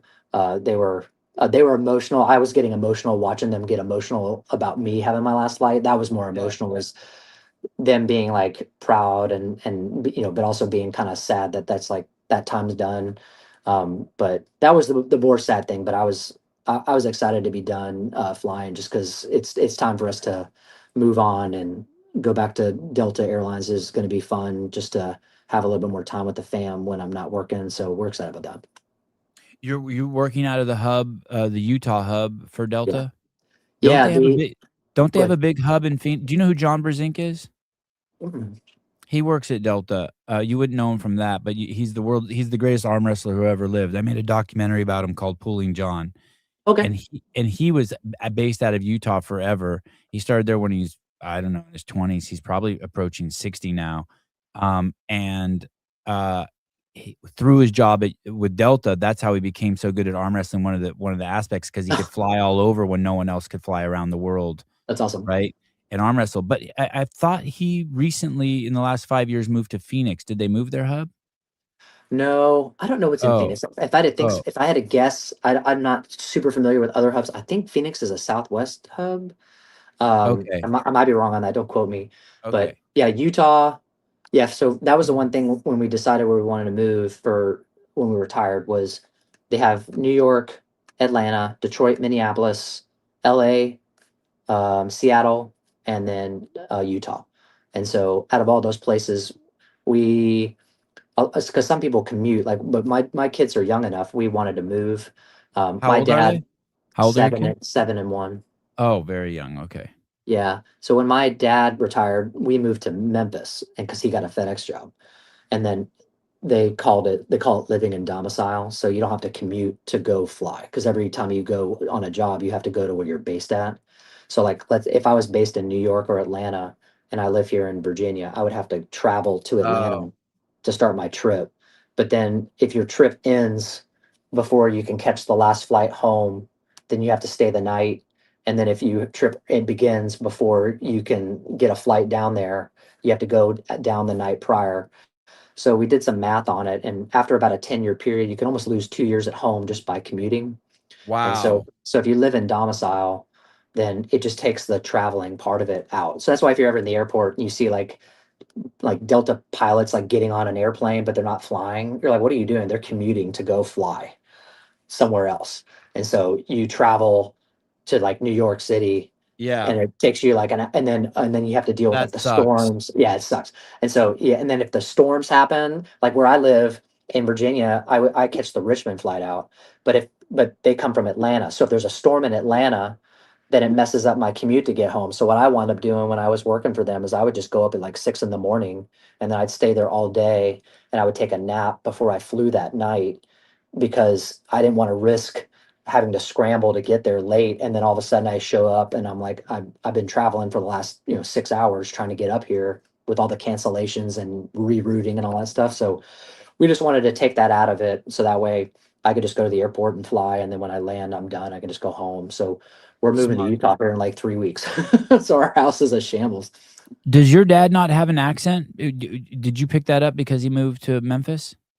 Yeah, it was funny. I was talking to my mom about this. The so my dad's from Louisiana. Um, Oh, so he does have an accent. Well, no, he didn't. So I think a lot of, and my mom doesn't have an accent either. And so I was born in Florida. And then so my dad, like, yeah, so my dad, he was born in Louisiana. He went to pilot training. He went to Florida, then to let's see, then to Washington, then he went to Virginia, then he went to Florida, then he went to Germany, then we went to New Mexico, and then he retired and we went to Memphis. So I think with him being kind of traveling a lot, he didn't have an accent. So I didn't grow up with him having an accent. I kind of started getting a little bit of an accent when we moved to Memphis. Like that's where I picked up my y'all from. But I think with me moving around a lot too, I just don't. I maybe have a little bit of a southern accent in some degree, but I don't really feel like I have much of an accent. But none of my family does, and I think it's just being in the military. What plane did your dad fly? He was an F-106 guy, and then which was like an interceptor airplane, and then he transitioned to the F-15 when that became a thing. Oh, He was like he got in I want to say he was in the 70s. So yeah, because he was born in 1950. He got in the Air Force, I want to say 72. So yeah, he got 106 and then the F-15A and then the F-15C. And then he wound up retiring, working with some drone stuff that we shoot down for like missile training and stuff. Yeah, the 106, the Delta Dart. wow, that thing's crazy. It shot nukes. Yeah. Wow. Yeah. It was crazy. Yeah, because he had more of an interceptor. It was more of an interceptor. So he was more of like a because he was up in Washington, and so kind of what you're talking about with like the Alaska mentality was like when a lot of the it's like the Russians would come over here and go down the coast. He was part of the group airplanes there that if they got close to Seattle, he would launch up there and go intercept them. The Bear bombers that would they would send over here. He did a lot of that stuff during the Cold War. And then when he went over to Europe, in Germany, he kind of did the same thing because he was we were right there on the wall line. So he was kind of patrolling like the difference between West and East Germany back in the late 80s. Wow. And it sounds like that's a one-man airplane too. Yeah, That's yeah, interesting. You guys ended up in the same situation. So you yeah. traveled a lot as a kid. Yeah. Yes and no. So I was born at Tyndall Air Force Base, which is where I want to fly in the F-22 first. So me and my dad's history kind of we have a lot of parallels. Um, but I was born there, and then we moved to Bitburg, Germany, which I'm pretty sure that base, yeah, that base closed down a long time ago. And then we moved to New Mexico because we were near the end of my dad's career when I was born. And then we moved to, yeah, Alamogordo, New Mexico. There's a White Sands Missile Range out there. He was doing some drone stuff out there where they take airplanes that before they go to like the boneyard, which is where they're like basically just kept for pieces, like a junkyard essentially. Like they would take airplanes and those are what they use to fly. So you can go do some missile shots at them. They have like a missile training organization that lets people that are in squadrons go shoot missiles, shoot the gun to kind of get that experience. So my dad was working with the drones that they flew for those, and then he retired in 93, and then he got eventually hired by FedEx in 95, and so we moved to Memphis then. And then I lived in Memphis middle school, high school, and then University of Tennessee for college, and then I got in the Air Force in '06, and then I started my path around the country. Did you know your whole life you were gonna go into the military? No, I didn't really know what I was gonna do until like I was a junior in high school, and my mom. It's really funny. She just literally sat me down. It was like, "What do you want to do? Like, what's your what's your plan?" And I was like, "Well, I guess I'll." I didn't really thought about it, but I was like, "Well, I guess I'll just do what my dad did." Because it just seemed something cool. He liked it. My dad loved aviation, and then and so I was like, yeah, I guess I'll just go to college and be an Air Force. I did Air Force RTC in college and try to get a pilot slot and try to fly fighters like my dad. And then here we go. It What was ROTC like at college? was a lot of When I went fun. to UC, I went to UC Santa Barbara, and they were just the weirdos. You know what I mean? Like they Well, had their own little room in California, and like you'd see them running around in their fatigues, and we're like, dude, those guys don't smoke weed. What's up? we probably I what people probably thought we were weird. I mean, it what so we had let's see. I really enjoyed RTC. I thought it was good. Like you have, they called it like You a guys lead. look like you were having fun on campus too, because they were always like a team, but you would always Yeah. see them, like, exercising on campus while the rest of Yeah. us were playing Frisbee and, like, taking bong rips. Yeah, yeah. So you would we had, let's see, we did our PT sessions. We had Tuesdays and Thursdays. It was 6 a.m. So you show up at this field house, you do PT for an hour. So just physical training. So it was just whatever. Because you have a physical fitness test. So I think it was every quarter you have to pass this physical fitness test because to get into the military you had to pass a test, and every year you're supposed to pass a test. And so you had to pass that test when you went to field training, which your first 2 years of college where you're in the younger group, and then you go to field training, which is like boot camp, and then your top 2 years, like your junior and senior year, that's when you're kind of learning how to be a leader, because they're kind of, for lack of a word, grooming you to become a leader, because they don't know if you're going to be a pilot. You might be like a logistics officer, you might be in charge of security forces, so they're kind of giving you leadership opportunities as best they can, so that way when you're in charge of a bunch of people, you're not just totally making it up. And throughout that time, you're kind of learning about, Air Force core values, all the different things. And so the first 2 years, yeah, you're 6 a.m. PT, doing that stuff, getting ready for your PT test. You had like a class, like that was like 2 times a week. And it was just about Air Force. So Air Force 101, 201, 301, 401. So you just learn about the Air Force and like different missions of it. And it was just a way for you to, hey, I want to join the Air Force, but I know nothing about it. It was a way to educate you on that, just to, as is important, bring it in and you understand, big picture what the Air Force is doing. And then we also had this thing called a lead lab, and that was on Tuesdays, if I remember. And it was like an hour or two where, again, you got opportunities to lead if you're a junior or senior, and then if you're a younger person, they'd march you around, and it looked really stupid. And looking back, it was kind of funny, like looking back, like how serious we took that stuff. But the reason why it was important was that you're going to go to field training and you had to march everywhere. You're getting yelled at. You have all these things that you need to do, and it's just kind of a way to stress you out. So that way you kind of can, how do I act under pressure, all that kind of those kind of things. So your first 2 years are getting ready to go to field training, and then you as the older two classes are kind of training the younger guys and girls before they go to field training. And then after 4 years you graduate, and then uh, in there they have you do tests. So if you want to become a pilot, you would compete. They have a test, and they would take like your grades. They called this AFOQT test, which was like a pilot test that they made up. And then they would take your grades, that, and then your physical fitness test, and they throw you in a bucket, and then you compete with everybody and all the ROTCs across the country, and they would give out so many pilot slots and certain slots of different career fields. And if you got one, then when you graduated from college, you were now an officer, and then you waited to go to pilot training, and that's what Is happened to that me. what you did? Yeah, and you went Yeah. straight to F-22? So when you go to pilot training, they have them at a couple different bases out in the middle of nowhere. So the one I went to was in Texas, like right on the border. It's in Del Rio, Texas. There's a lot of cartel stuff that went on down there. It's pretty crazy.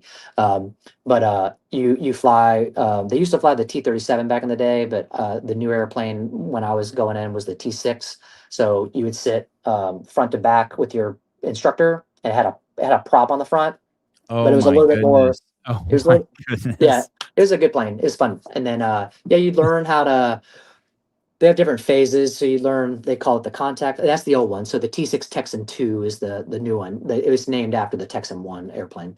Um, so you fly that. They had different phases. So like they had like the contact phase, which is like just learn how to fly.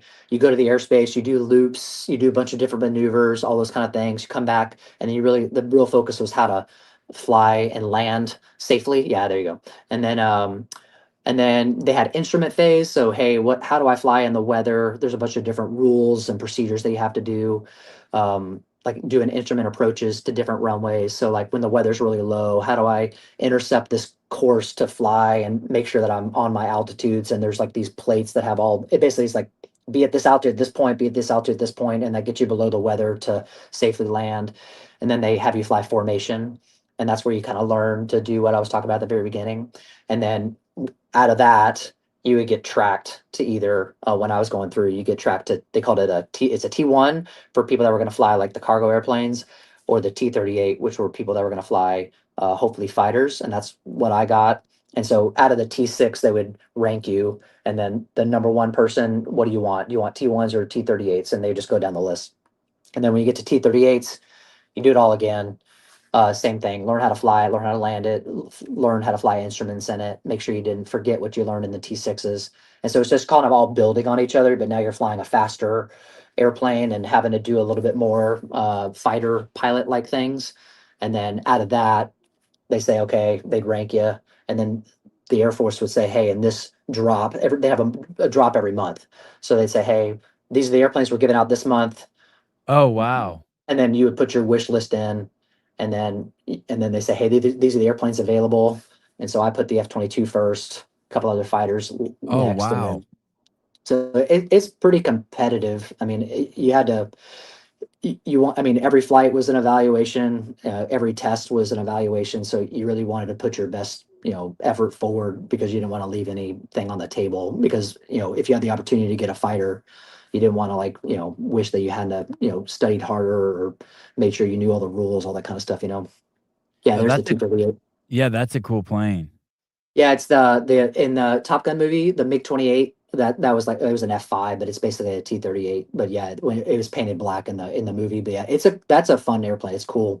Doesn't have a lot of lift on it. That's the hard thing about that airplane. It's got really small wings, so when you're landing it and you're banking up, like you don't want to pull too much because then if you spoil the lift on that thing, you're kind of you're not riding the line of crashing, but there's not a lot of margin if you get on the wrong side of the lift where you don't have enough power to get out of it if your nose is down near that close. So that airplane, you really had to be precise in how you landed it because you could get yourself in a bad spot that was hard to get out of with that one. So that was like the big thing about the T-38.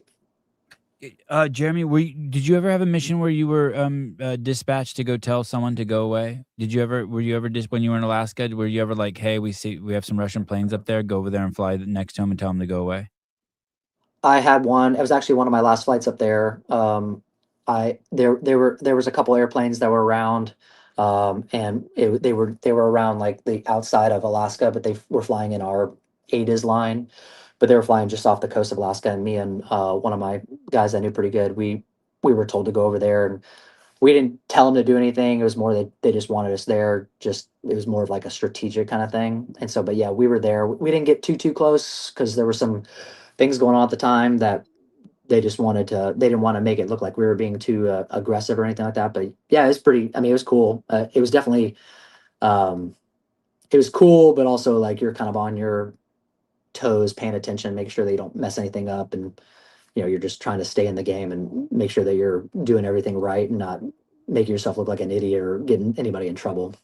Or have an international incident? Yeah, international incident. Yeah. Did you see them? Did you visually see them? Could you look out the cockpit window and Oh see yeah. them? Yeah. So they could see you. Yeah. We think that they knew that we were there. They were flying like a pre-planned route, so they weren't really because it was, if they had we were flying in a place where if they tried to do anything towards us, they would have to come to a place that they weren't allowed to go. So they would be starting like an international incident for lack of a word. So we were kind of using our border for lack of a word as like a guideline, but then it was just it kind of made it like amicable. I mean, it's like the first, it's like it was like the first, it wasn't like the first scene in Top Gun, but it's like, hey, this is standard procedure, this is what they do, they've been doing that stuff for years. It was just kind of like, okay, but oh, they're doing it today, we all kind of know how to act. Just go out there and don't rock the boat. Have you ever been flying and your plane tells you that there's stuff coming off the ground to get you? No. No. No, when I was over there during the ISIS stuff, it was just kind of a different time. Like we flew where we knew we were going to be okay, and we were at an altitude where we're flying where we weren't too worried about the ISIS guys reaching up and touching us because they just didn't have technology like that at the time. So it was just kind of a different kind of fight that I was in, for lack of a word. I had a buddy who flew a B-52 bomber in Vietnam, and he was told he was flying over a safe area, and it ended up not being safe.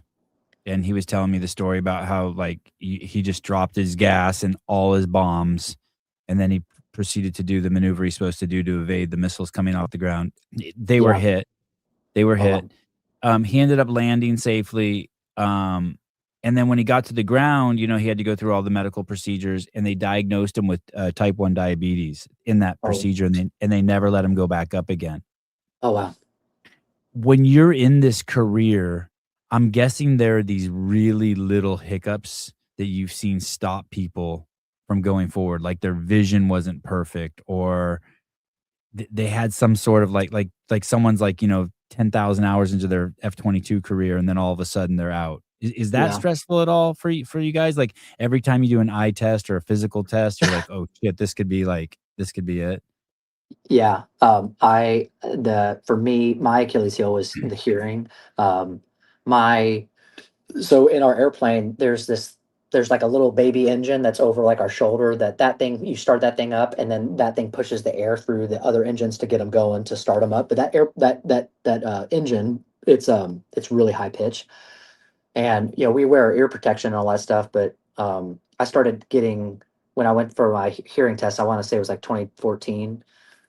They I had what they called asymmetric hearing loss, and asymmetric hearing loss is like not normal because most people are supposed to lose their hearing equally in both ears. Yeah. But I'm like, well, there's this thing screaming at me over my ear. Like, doesn't that make sense that I would lose that? So, but they're like, yeah, well, there's like a 5% chance that you can have a tumor in your brain pushing on your ear. Maybe you might get. So I couldn't fly for a month. I had to get an MRI and get a waiver, and luckily, each squadron has flight docs, and those flight docs are assigned to your squadron. And usually, every flight doc I've worked with is really, really cool. Like they're really there to help you out. But if I hadn't had someone that was like that to like write the waiver, get the paperwork, they basically led turn the paperwork, assuming I was going to be good with the MRI. I could have been not flying for like maybe 3 or 4 months, but they got the paperwork in. It had to go up to some general to sign. But then I had to go get an MRI. And once the MRI came back that I was good, then I could do it. But every time I went back for a hearing test, you're sitting there and I'm trying not to breathe, and I'm just got the red and blue ear cups on that you probably took when you were in elementary school, and I'm Yeah. holding my breath. And then it turns out I have tinnitus, and so I just hear this ringing in my ear, and I'm pressing the button all the time. And the worst feeling is when you press the button and then they're like, you're pressing the button when there's nothing going on. And you're like, well, Oh, I'm they tell you definitely this is. that? And then the vision test. Yeah. So when my dad got in, it was like 2020. Like if you didn't have 2020, you're out. Yeah. When I got in, it was 2070 correctable to 2020. So as long as it can be correctable, they let more people in that way. But now my vision, like I wear contacts, my vision's gone to like 2200. But once you're in, that's the thing that's cool is once you're in, because they spend so much money on you, they do want to keep you in. So it's like getting in's the hard part, but once you make it, then there's a lot more leeway. So people are flying that have, for lack of a word, ailments that someone, if they had that when they were trying to get in, that would have eliminated them at the very beginning.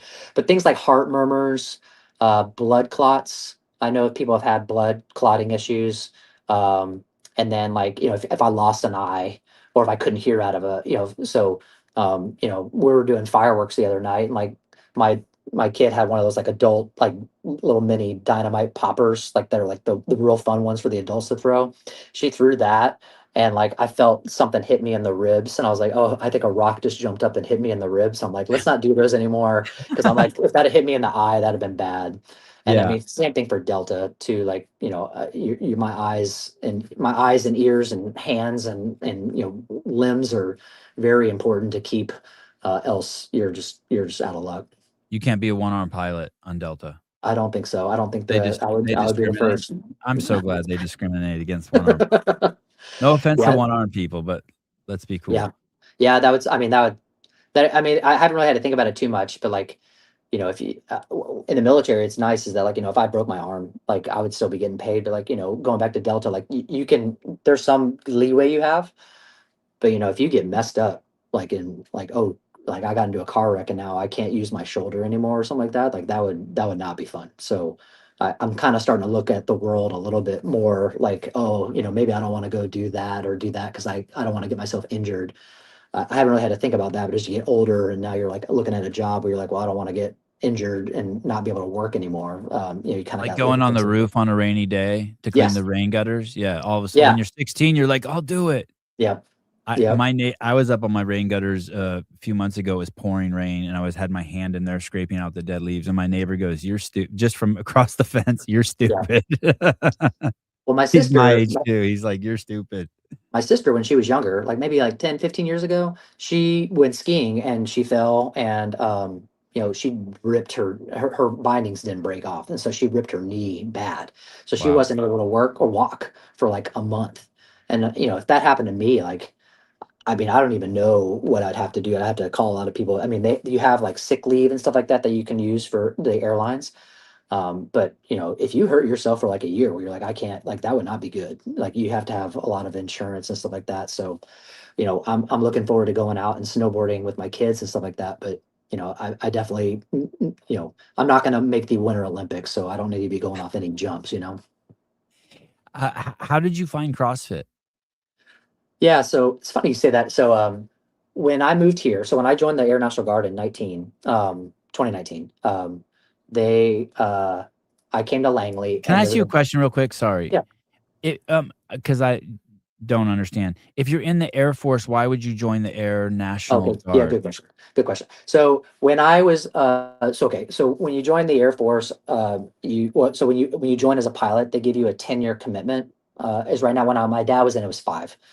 But for me, when I signed up to be a pilot, you're committing yourself for 10 years.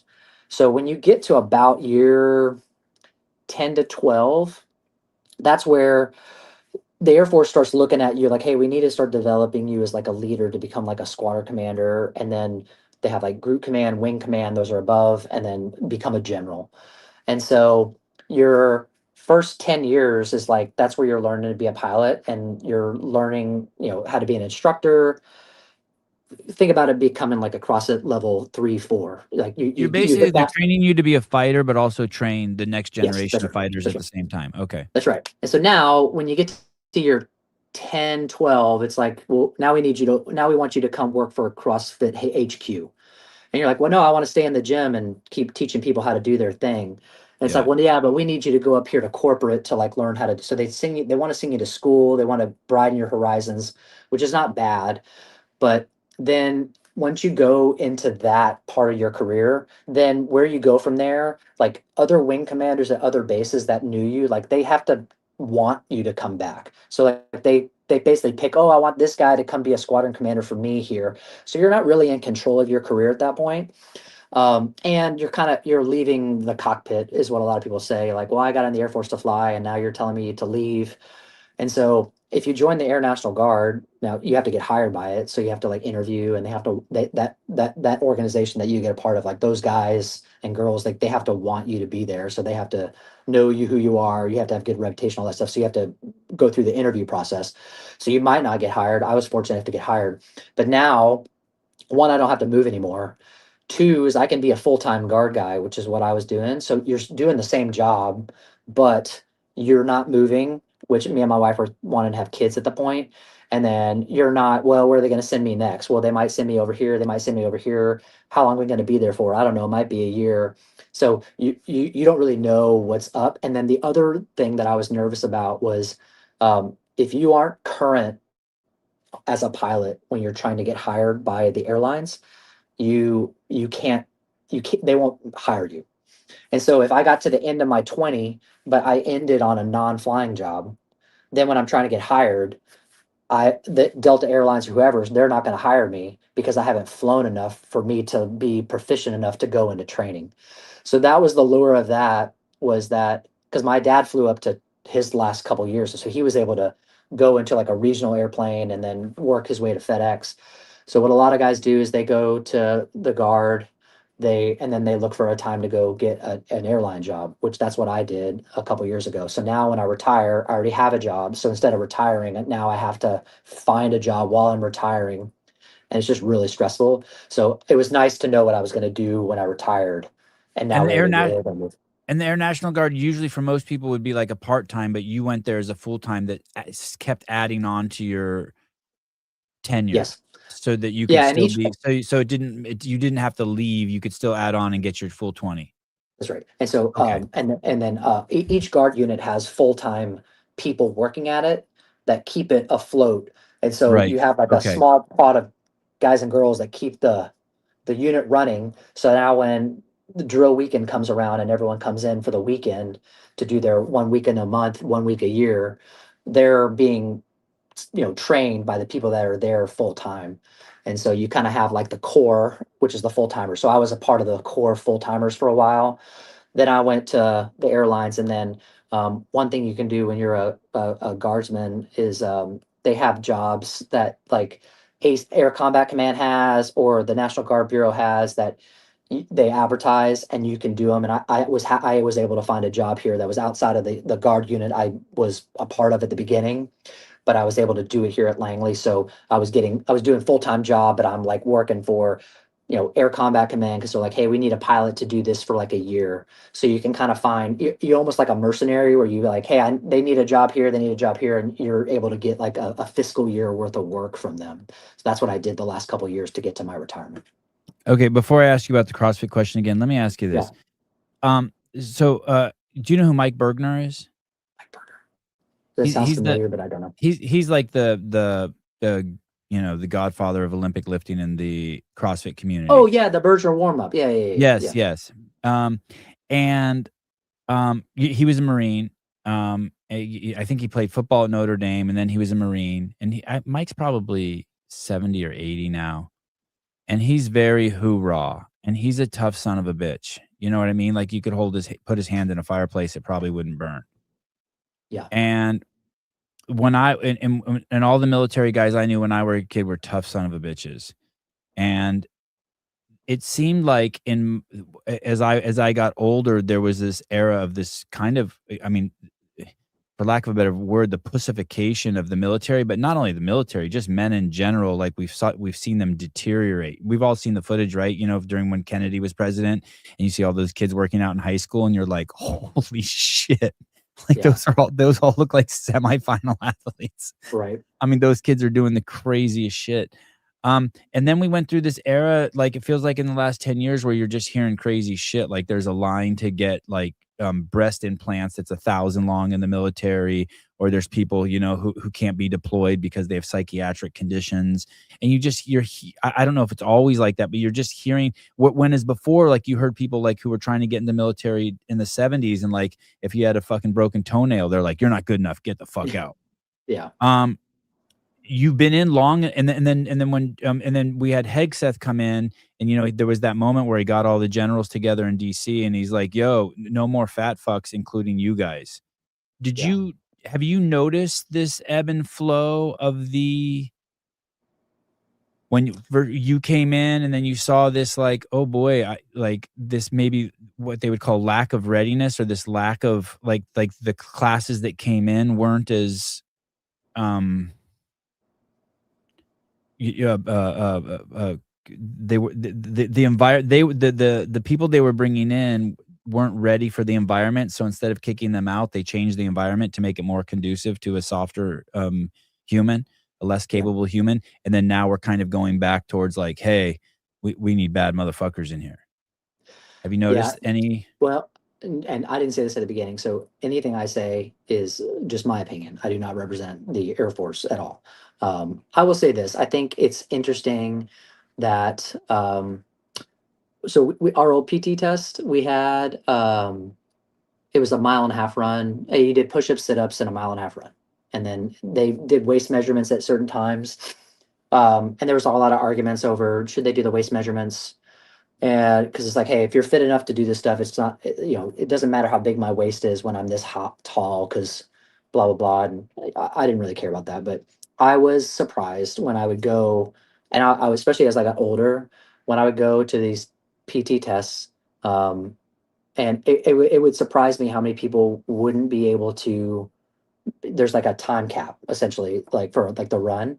I was surprised, like when you look at certain people, like, oh, this person looks athletic. They look like they're fine, but they couldn't run a mile and a half in.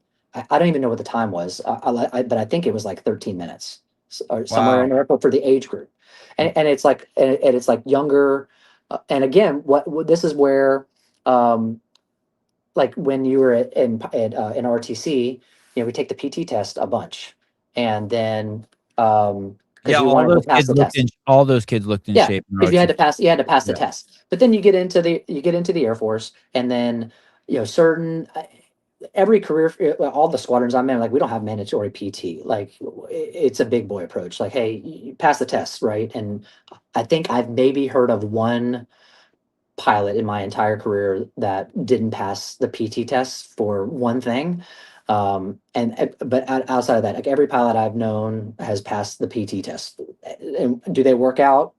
I don't know, but they did what they needed to do to get the PT test done. But I think when you get in, and it's like, hey, we're just going to do the PT test, and that's all we're going to do. But as with everything, you kind of know, like, are people doing this all the time? Are they doing it like, hey, it's a month prior to the PT test, let's get back in the gym? And I'd say, in my perspective, anecdotally, I think as a general statement, you have people that work out and you have people that don't, and they don't until it's like a month prior. And then what'll happen is that if they fail their PT test, then they get on a program where it's like, hey, we're gonna monitor you, make sure that you work out. And so I do think having a culture of making that a priority, and that's where I'll kind of talk about the CrossFit stuff, how I got into it, was I do think that when the culture makes it like the Air Force culture, Marine culture, whatever, uh, I mean, because Marines make it a culture, right? Like every Marine's a Marine first. Like, hey, be ready to grab a rifle and go on there. And so the Air Force is just a little bit different because, and it should be, because you have a lot of people that maybe aren't, they don't have like an athletic background. Like we have a bunch of people that are really good in like cyber stuff, and are they the most athletic people? Probably not all the time, because they're people that are really good with computers. Which, if you're good with computers, you're sitting at computers a lot of times, and that's just maybe not what the way they grew up. But I do think it's important to do that stuff, because I will say, I mean, just going outside here in Virginia is hot enough. Like I know you and Taylor were talking about how he couldn't, like, the running outside 7 miles, like going to the desert when it's the middle of the summer and it's hot. I mean, you have to be a little bit hardened to do that stuff.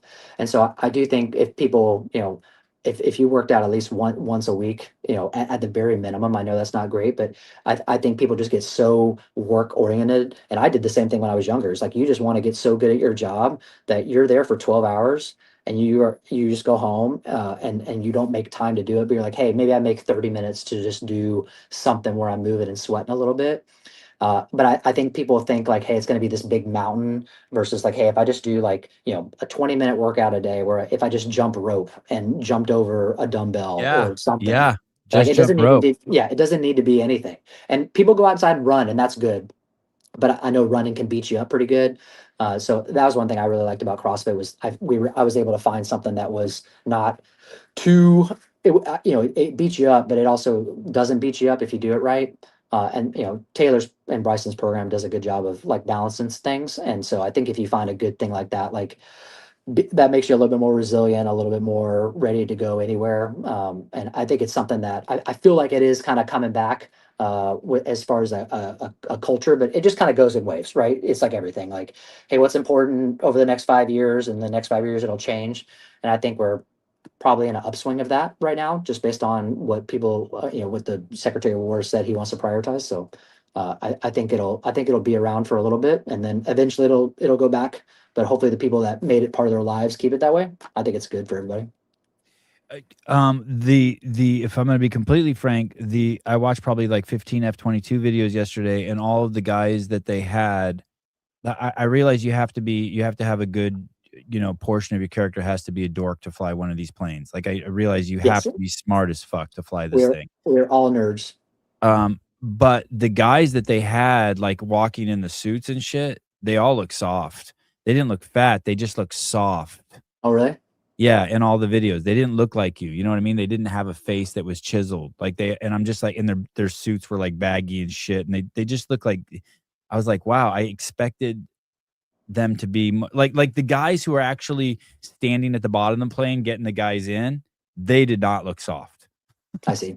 But do you know what I mean? The pilots all looked like just a little bit like what, like you said, like they'd been in front of a computer a lot. Like they spent a lot of time sitting, and not, they weren't fat guys by any means, but I was surprised because I would think that the physical demands in that plane are crazy.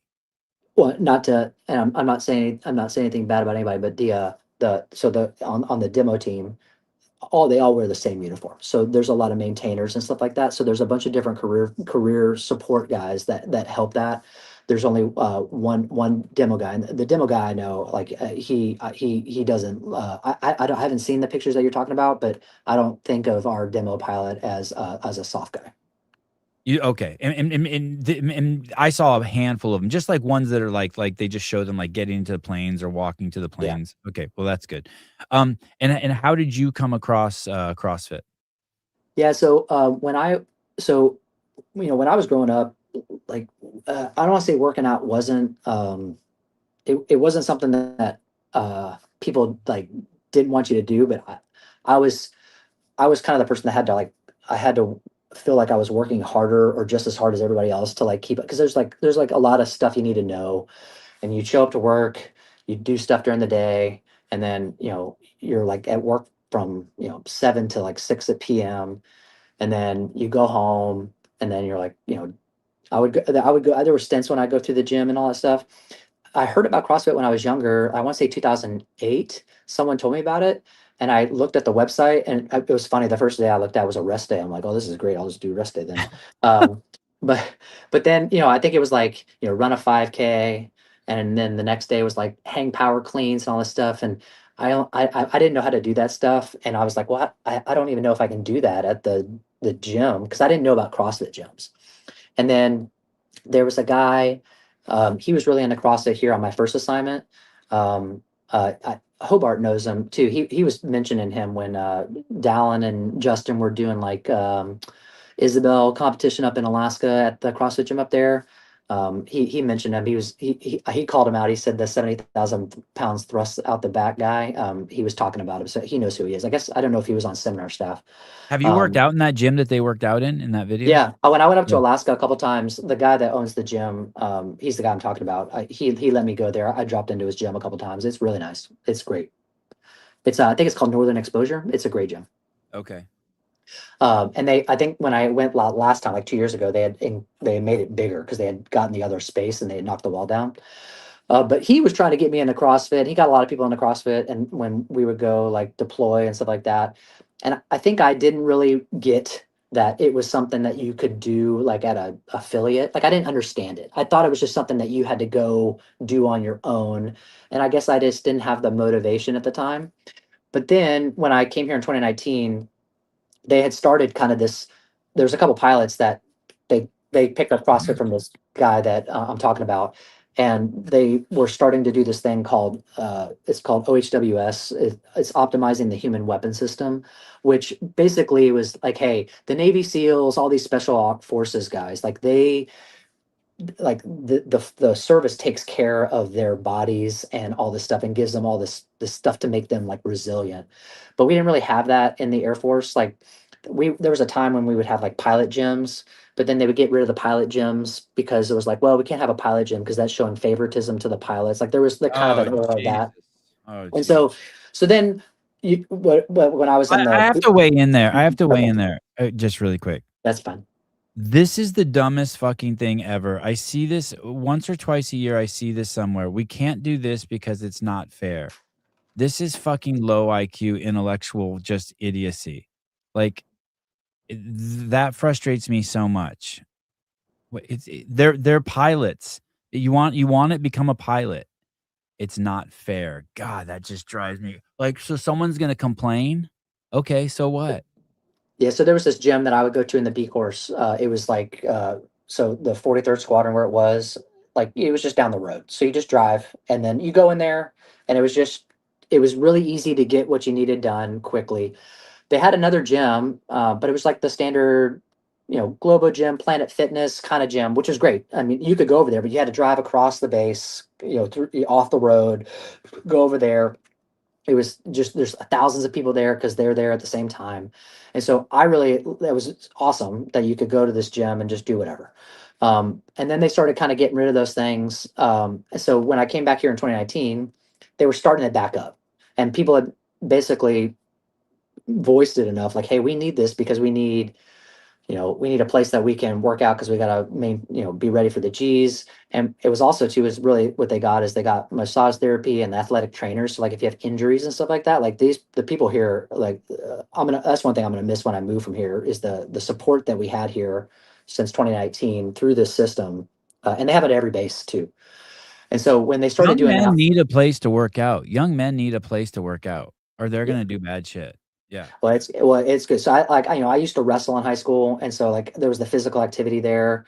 When I was in RTC, we had the PT that we would do. I would work out at the college gym there, and then it's nice to like and you're working hard, and especially when I was younger, you're trying to become a good pilot. Like you're spending a lot of time working, but it's nice. Like, hey, let me just go to the gym for like I didn't really have anything like that. I could have done it, but part of it was just it wasn't as accessible.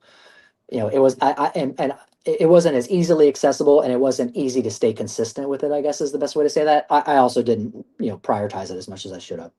But then when I showed up here, what really got me into CrossFit was the guy who was kind of pioneering the OHWS program here and getting this facility set up for it.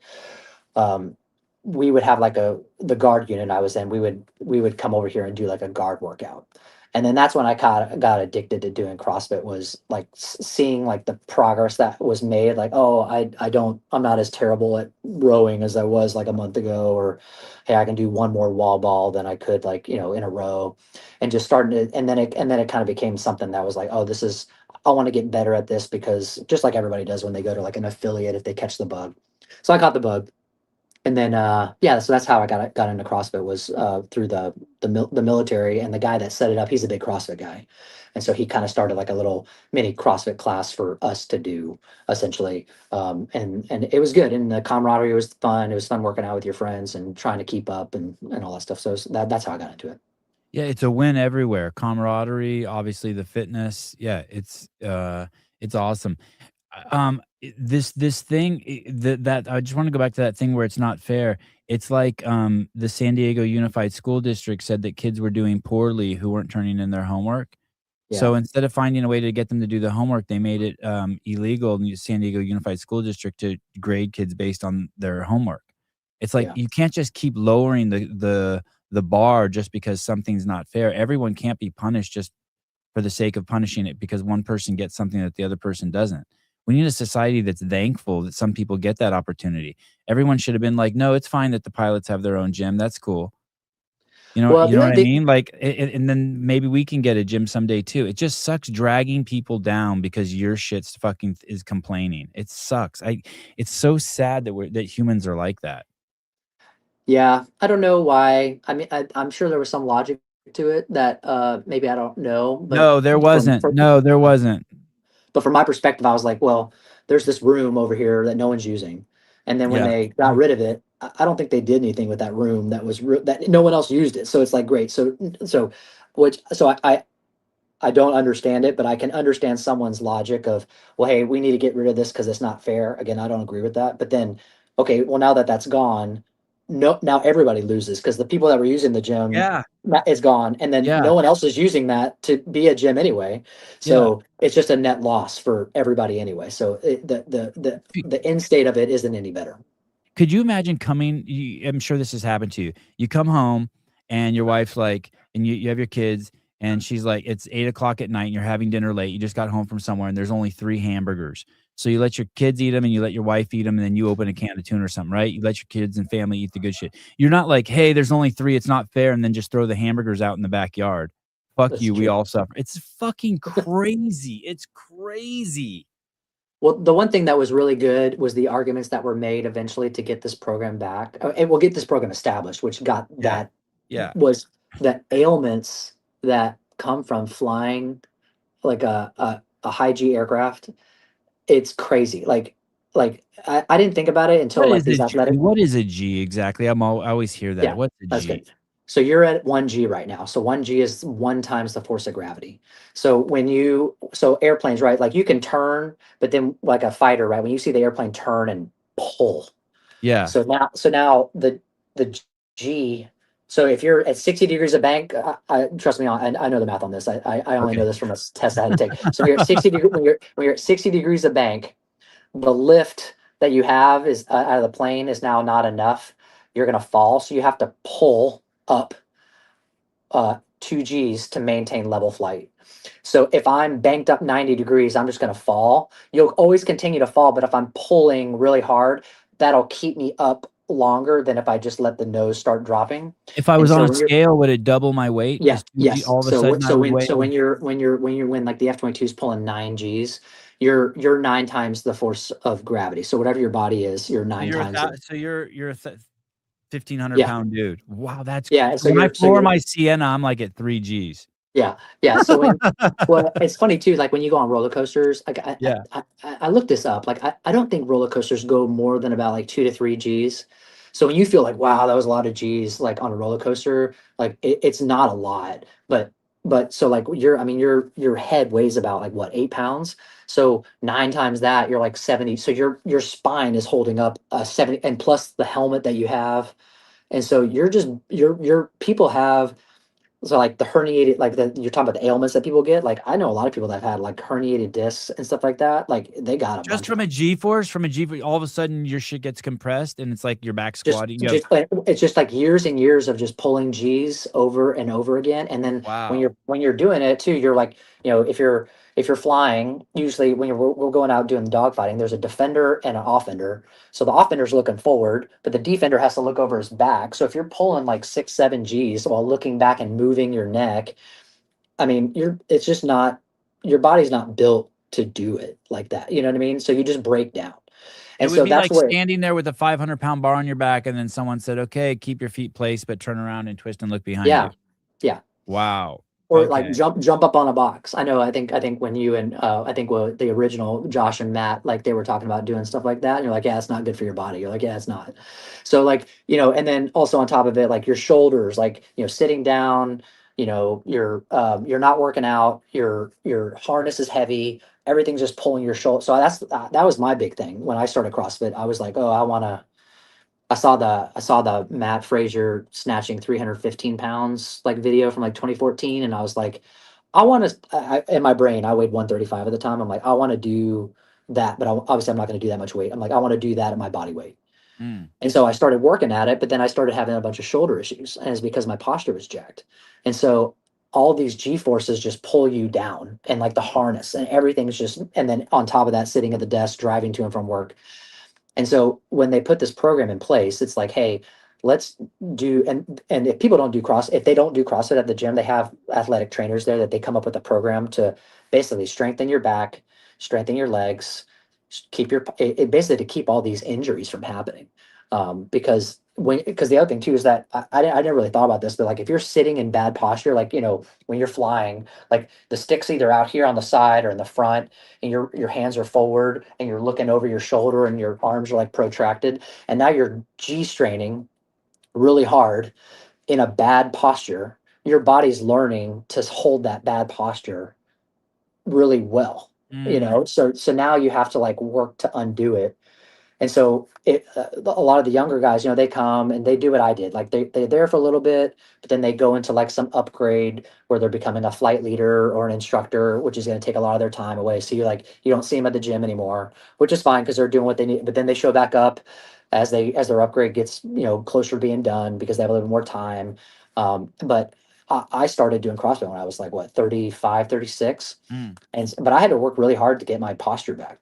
And so a lot of the ailments, but it's funny, everyone has the same problems. It's like left shoulder issues because at least for me, like the throttle, like putting your hand like this, like my scapula always wanted to like anteriorly tilt. So I've had to work really hard to make my scapulas work correctly.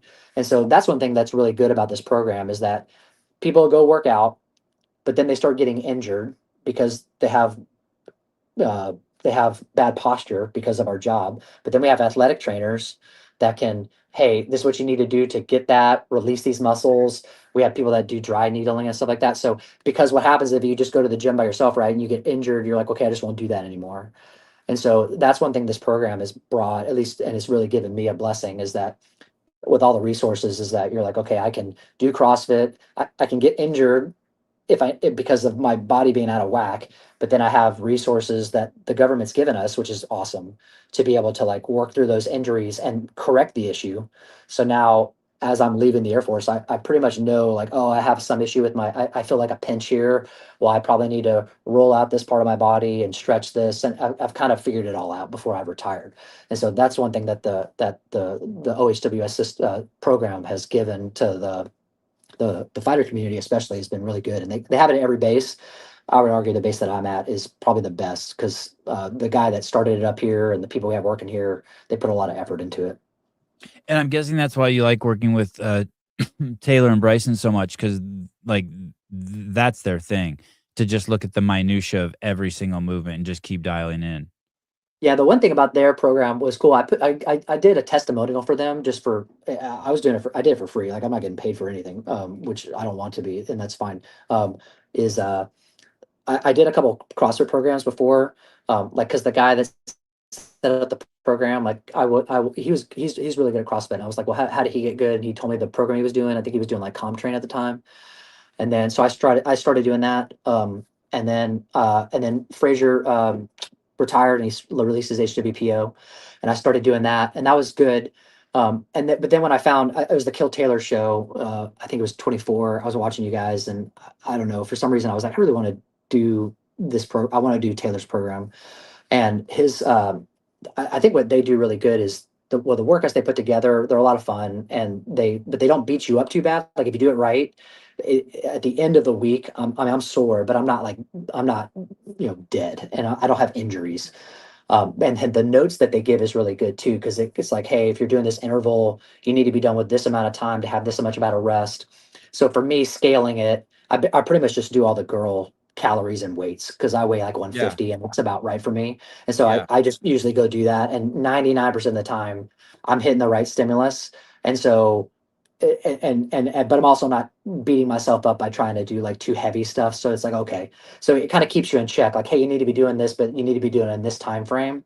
And it's just it just makes you scale it appropriately. You're like, okay, cool, I need to do that. And it's every time it's like clockwork. It's like, all right, I'll do that this weight, hit this stim, and I'm pretty much right at the threshold of that every time. And it's like, all right, their notes are really good. That's cool. Um, yeah. How old did you say you are? I'll be 42 in a week.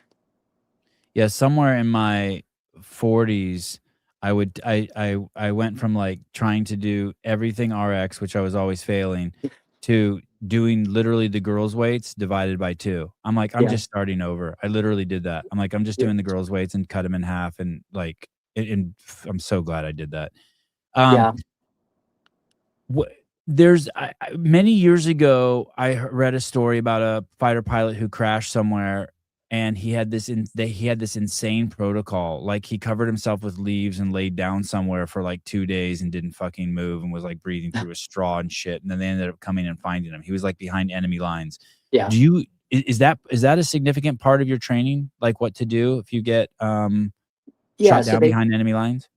So yeah, it's kind of with the with a lot of the Air Force stuff is they'll give you training and then they'll give you a refresher training, and when I graduate pilot training, they do water survival training, and then they do they call it SEER training, survival recovery training. Essentially, when I went through, I don't know where they have it now. It was up in Spokane, Washington, and that was that was fun. It was a good experience. So they teach you to survive in the woods. They capture you in a mock, like, hey, you got captured by like hostile government kind of thing. You're in captivity for like a little bit, and then they go back. They teach you like, hey, that sucked, right? Okay, let's learn what we want you to do when you go back, and then you go back and do it again. So it's almost like a trial by fire, like, hey, here's your first CrossFit workout. Okay, then we'll like talk to you about actually how to do this stuff better. So it's kind of trial by fire, and then you get a little bit of lessons on that. So that was about a week, but that was pretty intense. I mean, I mean, they can't hit you, but they Did they can waterboard do. you? Did you get No, no, no, waterboarded? no, no, no, no, No. no. They didn't do Oh, that. they They didn't do should've. that. That would be a great story. They didn't do that. But they can't hit you, but they can slap you. But they have to have people watching them.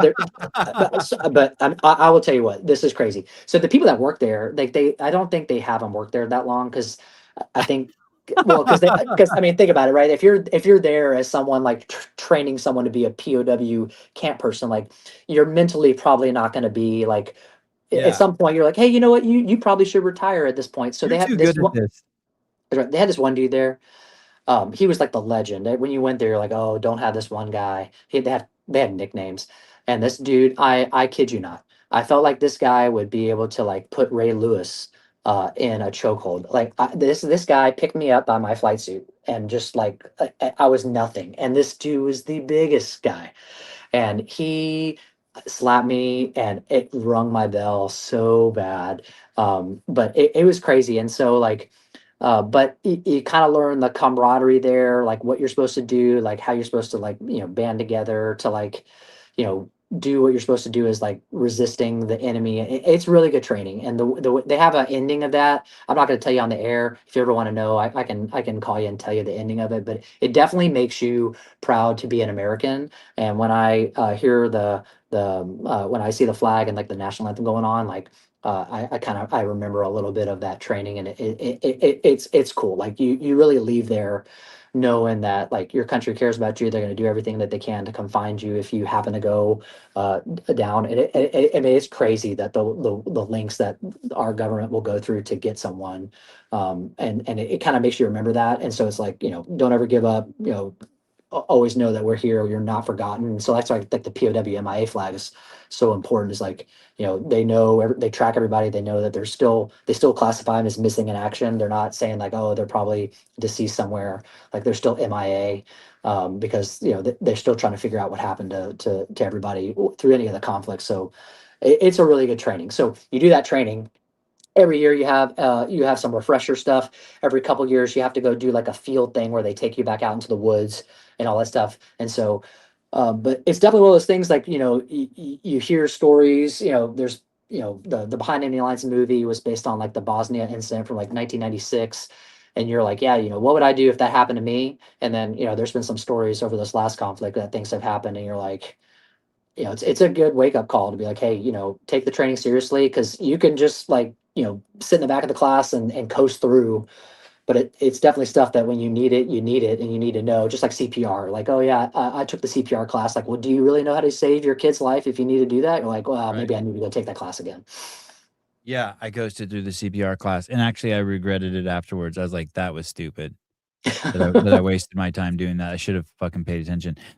So it is real. It was there a protocol to just lay down and wait, like cover Well, yourself?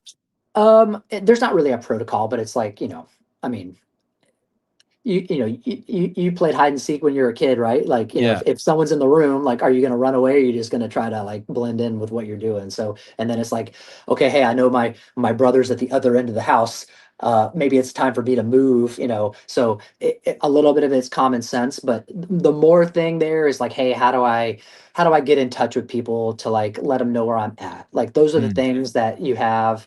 They give you certain things so that way you can be in communication if you have a chance to do that, so that way, because if you don't do that, you're just going to be there forever. So that's the biggest thing about the training, and the rest of it's just like, okay, what are you going to do? You're like, okay, well, I'm in a place that I don't think anyone's going to find me. Well, I'll just stay here, because if I move, then I risk getting caught, versus like, hey, dude, like I'm not in a good spot, I need to go. So it's kind of like hide and seek. It's kind of common sense to some degree. The real training is, how do I communicate to the the people that can get me out of here, and then what are some resources that I can use along the way.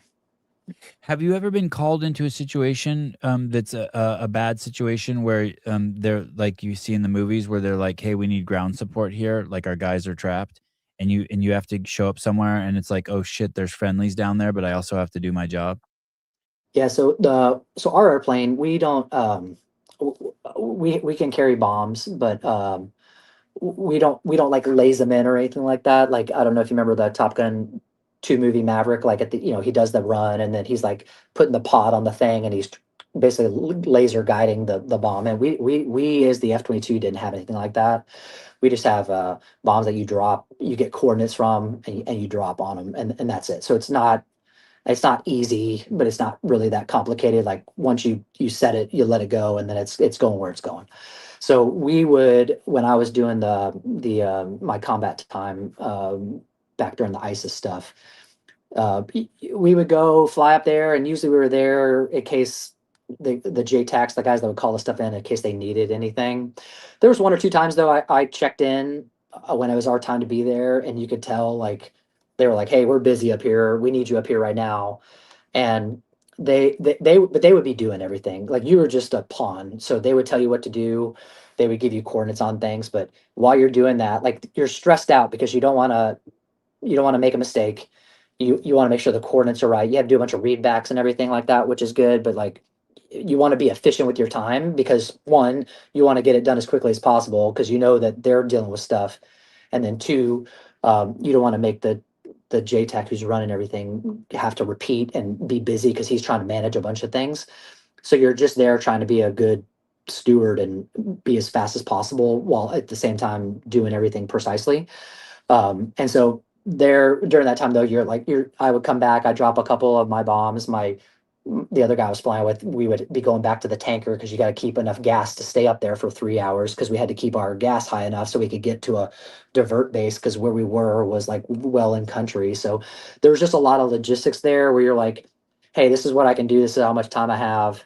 So you're just trying to basically feed this guy running this whole thing as much information as possible, and he would tell you they had to do it for like legal reasons. They would say danger close, and they would give initials for certain things. So it turned out there was they were basically shooting at each other from buildings.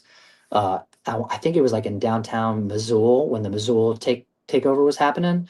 And so I didn't exactly know what was happening, and I still don't really know what was happening, but I just know from kind of what I heard through the grapevine that it was like a bunch of things were going on where ISIS was in a building, and you had friendly forces who they were, I don't know, but they were in close proximity doing a firefight like in the city.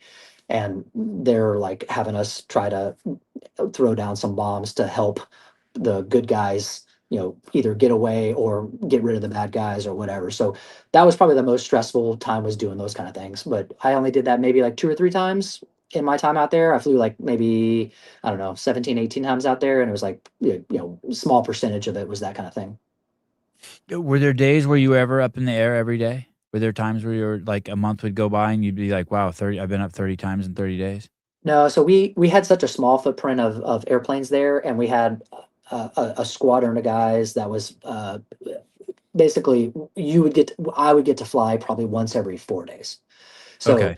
and then when you're off, we were doing stuff around the squadron at the base, kind of running stuff for like the wing there.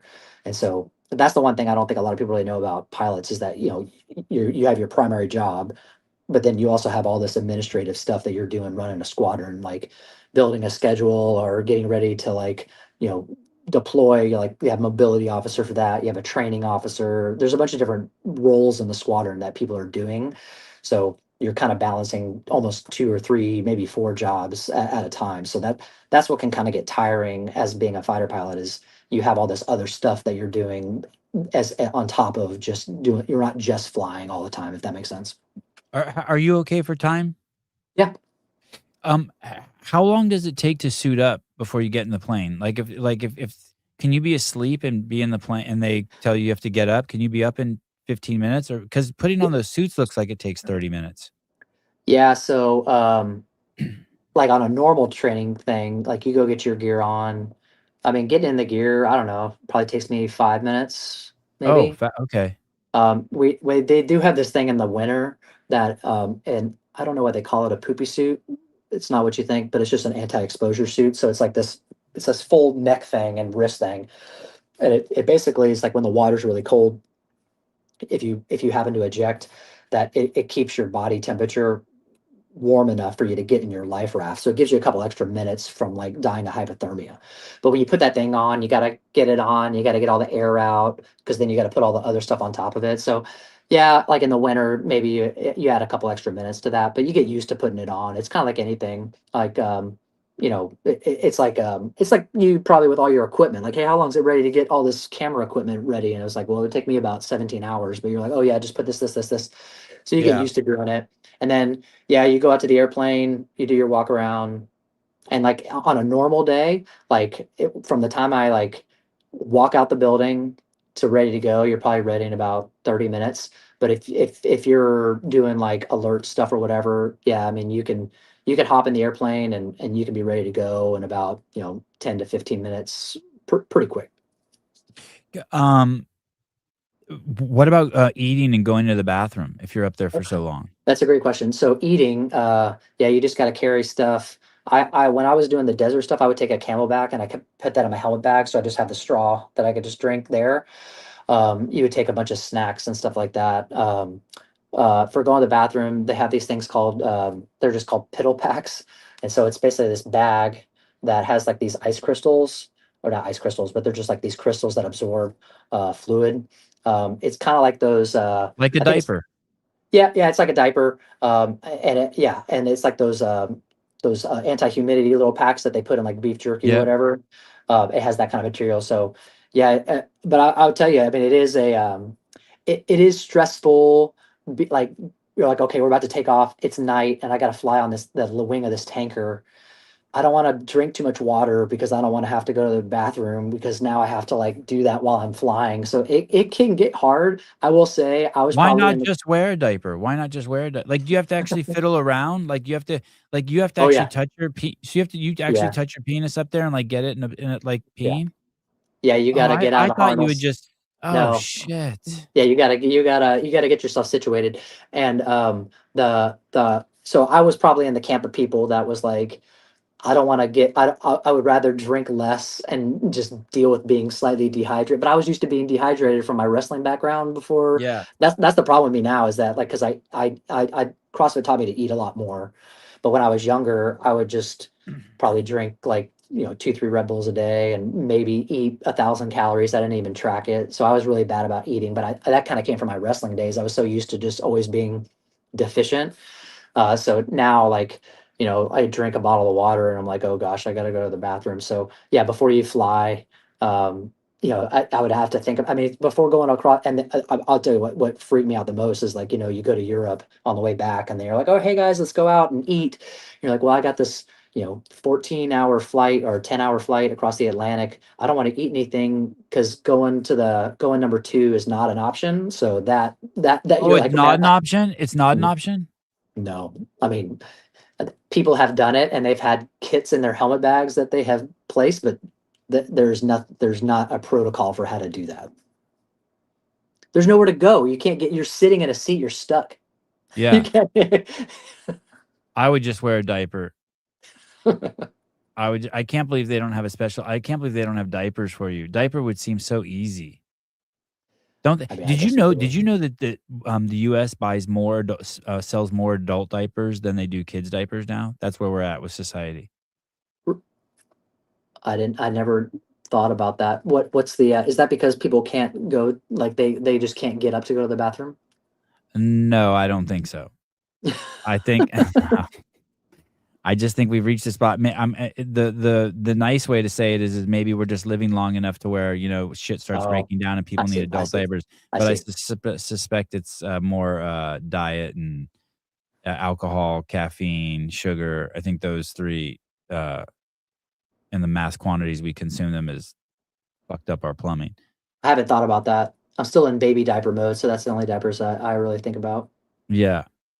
Yeah, Um, my 1 year old's still in diapers probably for another year or so. So when you do have to go pee, do you have to tell the tower like, "Hey, I'm taking my hands off the stick. I'm gonna be out of commission no, for so 2 like minutes," what you'll no? do, Oh, no, what you'll do is yeah, no, you're not that low. So like when this usually happens is like you're just kind of in this like transitory phase of flight. So like if you're going across the Atlantic Ocean, for example, um we have this like a code word. So people will say like, hey, like you're like a number. So like if I'm like number two, like number one's like the guy leading. Number two, if I'm like his first wingman, I'll just be like two's racehorse, and then I'll just kind of go back, go away.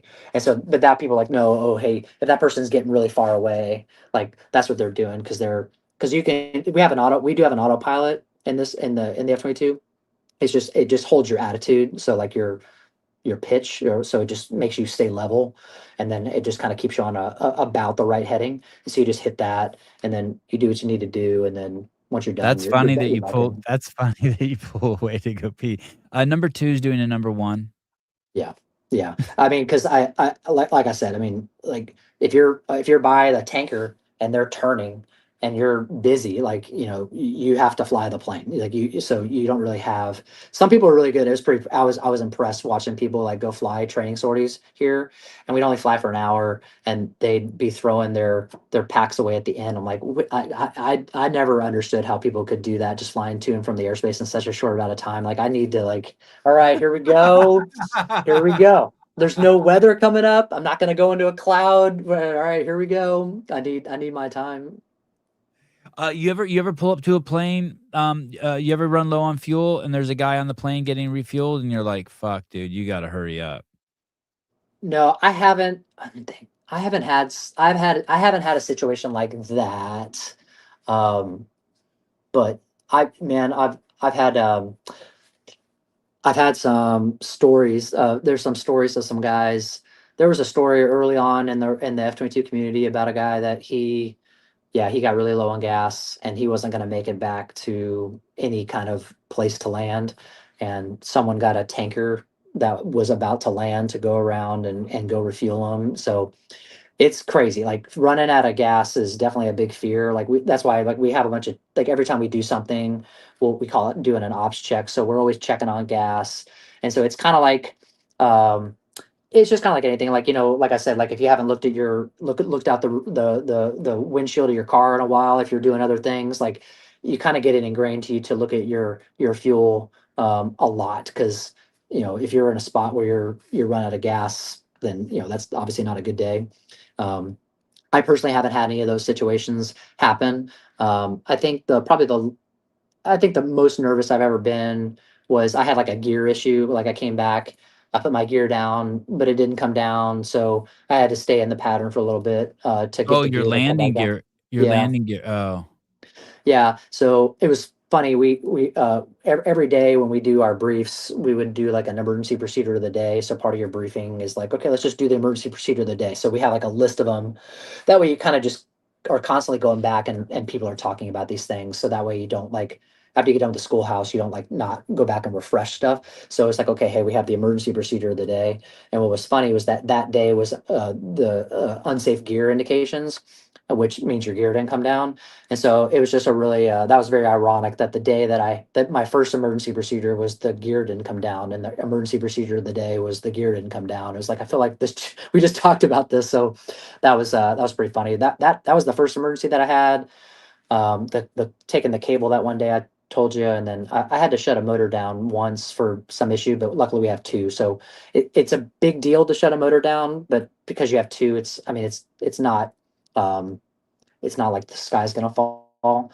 But it was definitely, it's just not normal to do. So you're like, okay, we need to go back and land. So we weren't too far from where we were landing. It just took us like 10, 20 minutes to get home. So it wasn't a crazy deal. But like you think about that sometimes, if you're in like a bad country, like if you had to do something and you're like, oh crap, I had to shut a motor down and I am like not anywhere close to where I would want to land. Like those are the things that kind of, I don't want to say keep you up at night, but you definitely think about, you wanted to have a plan for what you would do before that happened. So you kind of think about these things as you're, growing up, becoming a pilot. Like, okay, what would I do in this situation, just to kind of mentally be prepared for it, if that makes sense.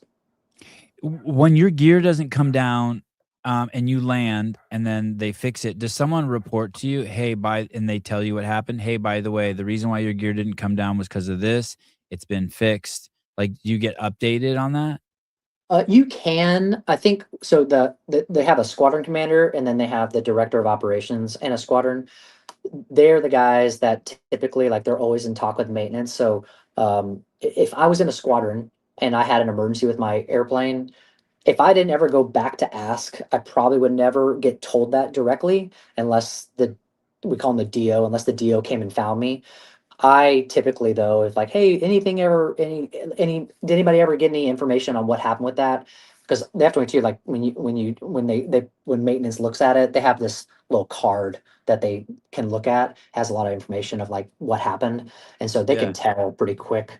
usually. And so, yeah, like with the gear, it was just something didn't cycle right. Like some 1 and 0 didn't add up. And like, so I put the gear handle down, but s- something didn't trigger the gear to go down. So they put that thing up on, when it's usually a gear issue, it's a pretty big deal. So they'll put that thing up on jacks to like test it, and they'll replace parts even if it's like, hey, this part says it's good. It's like, well, no, the procedures say we're going to replace that because it didn't work. So there's certain things that if it happens, they'll go back and refurbish the whole airplane on, and then they'll do a bunch of checks on it, and then like, okay, we can't duplicate this anymore. And so they do a pretty good job when there's certain things that go wrong with an airplane to like, hey, I didn't even think this part was bad. It tests good, but like, yep, get rid of it. We're gonna put another one on just because we don't exactly know why this happened, so we'll just replace all of it to make sure that this doesn't happen again. And it's usually pretty successful. Like rarely do airplanes like that have a gear issue, have multiple gear issues. They usually fix that stuff pretty good, pretty quickly. There's no lemon F-22s. No, they have all airplanes, all types of airplanes have what they call them hangar queens. So it's like some airplanes down for maintenance and some they run out of parts on something. So like, okay, well, let's take parts from this airplane. So there's certain airplanes that they have that, they could put it back together, but there's like one or two that are like, they're the ones that always seem to be broken. So they're like, well, let's just use the parts on this one while we're waiting for other parts. So they might not have all the parts for every airplane that they have on base, but that's why the airplanes, like they have a surplus amount of airplanes for each squadron to have what they need to if they get called to go do something. So they have an extra amount for that reason, because they keep them in some kind of like staggered maintenance protocol. So that way, like, it's kind of like getting your oil changed on a car. Like, hey, my car's got to go in every couple months to get the oil changed. So they do that with the airplanes. So they kind of have them on a rotational basis. So that way you always have the right number to get the training sorties, or if they have to go do something, be ready to go. Do you have this same plane your whole career? No, so each base you are at, you have it's kind of a ceremonial thing. So like the crew chiefs that work on the planes, they'll have a plane that they work on, that's their plane. Mm. The any maintainer can work on it, but they have like they'll call it, it's a dedicated crew chief to that airplane. The Ownership. pi- That guy takes ownership of that's it, right, 100%. basically. What you Account said, yeah, that's yeah, awesome. I yeah, love that. the fact that that's the thing, is like, hey, that's my airplane, I take pride in it, it's going to be as good as it can be because that one guy has ownership of it, and that's the point. The pilot, that we have our name on that, oh, we have a name on an airplane, we don't fly it every time, but we are the dedicated crew chief's pilot. And so what we should do is, you go buy that guy his favorite beer, you go get to know him, you like, hey, what are you doing, so you have a relationship with them. And so you're the pilot, but it's the crew chief's airplane. You just are the pilot that represents them, and you're there to like, you know, be there. Like, well, this is my pilot that you know, I, Yeah. I'm representing this airplane for, so that way this pilot could go out to fly it. But you're more just kind of like a figurehead, if that makes sense. It's their airplane. That's cool. So, like, if there's a tear in the seat or anything, like, he wants that thing when you as the pilot get into it to be like, "Holy shit, they keep this Yeah. plane nice." Yeah, like you go out and like they don't have to, but like all the tires, like the tires are nice and clean. The wheels that are white, like they can have oil on them if they wanted to, but they clean them. Like they make the airplane look like they top it off, if that makes sense. Like, they did all the They standard take stuff, but pride in then it. they take credit. That's right. How did you meet your wife? So my wife and I grew up so we lived in Collierville, which is a suburb outside of Memphis when my dad was working. And so my wife lived in the neighborhood over from me. She was 2 years younger than me. And I just met her through like mutual friends. She didn't like me the first time we met in 2001. I was a junior in high school. She was a freshman. Like she just thought I was annoying, as I guess I am. And then I came back from college. So I went to Tennessee in 2002, going into 2003. So it's Christmas break, I came back, and then we met again, and we hit it off. And then she was conveniently moving to Knoxville with her family because they were originally from there. And so I was in college. She was finishing up her senior year of high school. She was doing homeschool though, her last year, because they were moving, and she didn't want to go to the high school anymore because she didn't like the people at the high school. And so she moved to Knoxville while I was at college, and then we dated for about a year, and then we wound up breaking up just because. And then I think she was kind of nervous about me going into the military because she didn't know like what she wanted to do. But we stayed friends. The joke was that we just basically kept always ruined each other's relationships over the next couple years, Yeah, and then yeah. I've and been in one then that I think yeah, that's me and my wife. yeah. And so I was coming back from, they sent me to some officer school in Alabama that everybody goes to. And I was driving back up to Virginia, but I was going through Knoxville. Well, I made a point to go through Knoxville because I wanted to see her. And then, yeah, we started talking there for real. That was, I want to say 2012. So we dated in 2003. That was like 9 years later.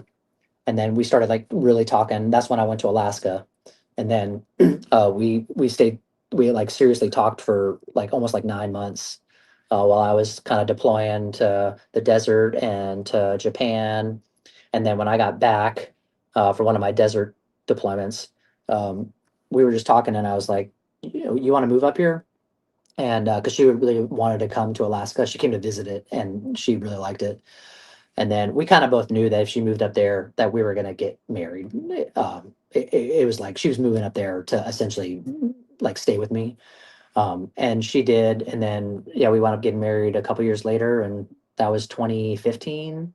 Yeah, no, it's 2016. So we're, yeah, we're 10 years. No, yeah, 2015. So we're going on 11 years now. And then, but we had known each other since 2001. So we've known each other forever. Do you remember meeting her as a freshman and thinking like, "Oh, this girl's cute"? Yeah, we met. We were just so we the neighborhood I lived in. One neighborhood over was where one of my friends was. Her friend that she was staying, like hanging out with that day, they would live across the street from each other. So we were just hanging out. She didn't really talk to me at all because she thought I was annoying. And then, but then when I met her again, the same friend that she was hanging out with that night, I was like meeting up with them to say hey, and then we were at O'Charlie's restaurant, and we wound up hitting it off. And then like later that weekend, like her friend was like, "Hey, do you want Jesse to come hang out with us this weekend?" And I was like, that's when I kind of knew like, oh, I think Jesse likes me. And so I was like, yeah, I'd love to because I thought she was cute. And then yeah, we hit it off really well. Like we definitely are made for each other. Like if I didn't marry her, I don't think I don't think I ever would have married anybody else. I think I would have Mhm. just become I think I would have just become an old man by myself because no one really no one fits. Like she's the perfect yin to the yang, you know. That's really cool. What did her parents think about you being in the military? They thought it was cool. I think well, that was actually funny. So they never really watched me fly or anything. So when I had my Finney flight a couple weeks ago, they got to come visit, and they got to go out to the flight line, and we got a bunch of pictures done. My daughter was out there, like the whole family came out. It was great. And they didn't really grow up around like a military base. They don't have a military family. So I think they were really impressed with like the whole flying operation and all that stuff. I mean, all the guys that I worked with, they really enjoyed talking to them. But I mean, they've always been proud of me. But I don't think they really like got like watching the flying happen until this last trip. When yeah, because it was just a couple of weeks ago that we did that. And so but yeah, they've always appreciated what I do, and they always tell me that, and every Veterans Day and all that stuff, they always make sure to tell me how proud they are of me. So I got really good in-laws. Like they're really cool. Hey, so that final flight, you went to 60,000 feet? Yeah. And also, so you had to leave them for a while, but did you also make it a point to show the family? Like, did you do cool stuff in front of them? They must have been tripping to see all that. Did like that thing when the plane pulls like this and it just kind of vanishes into a cotton ball for a second and then it goes away? Yeah. That shit's Yeah. crazy to watch. Yeah, it's cool. So what I did, and I'll text it to you later. We did our takeoff. We did a max DB takeoff. You get to like 440 knots at the end, which is like 500 miles per hour, and then just go. I like going up. Like some guys pull, like what you're talking about, the cotton ball. I just like zooming and just going up. I mean, you climb up to like 23,000 feet in like 15 seconds. It's crazy. Like you're going fast. And that So I makes did a that. lot and that makes a lot of noise. The people on the Yeah. ground trip, yeah. Oh, it's loud. And then yeah, and then you come back, and then you basically do like a low approach where you like set up like you're gonna land. You just but before you touch down, you just go low, right, and then we call it pull and close. So you basically pull up, configure, and then roll off the perch for the pattern, and just basically do a couple. Basically, just do a couple flybys. So when they came back out to watch me get done, I just did a couple of those, and then I don't know. After doing like two or three of them, I'm like, okay, I don't want to do something that's going to break anything or get me in trouble. So like, let's just call it a day. I was fortunate enough to not really have any issues. Like, you know, they always say like you want to have as many takeoffs and landings. So let's not do anything to like. I've heard horror stories of people like they have some mishap on their last flight and now you got to go like do an investigation and all that stuff. It's like, yeah, let's just not do anything dumb, dangerous, or different. Let's just have a good flight and come back and see your family, and that's all she wrote.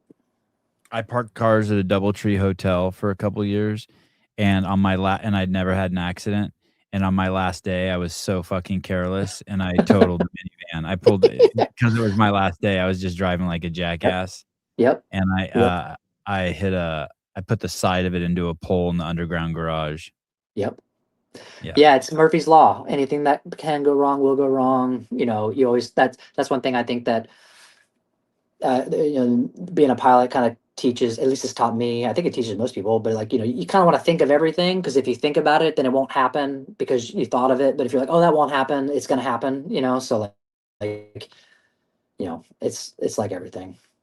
They must It's have like, been it's like, they uh, must it's like Go when ahead. Colton broke his, it was like when Colton broke his jump rope. It's like, oh yeah, do you need two? Like, oh, it won't break. And then your jump rope breaks and you need a new jump rope. Yeah, crazy.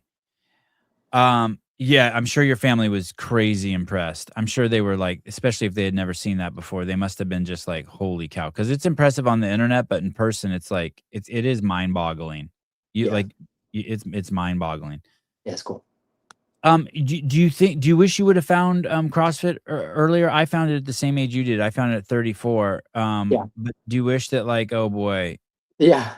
like I wish I'd have found this earlier? I think about that a lot because like I'm really starting. I mean I enjoy doing it and I think it's very it's funny, right? Because it's healthy, but you can also get like too into it. Like standard biblical like false idols. Like you can like be too into it, which I think we've all been on that side of things.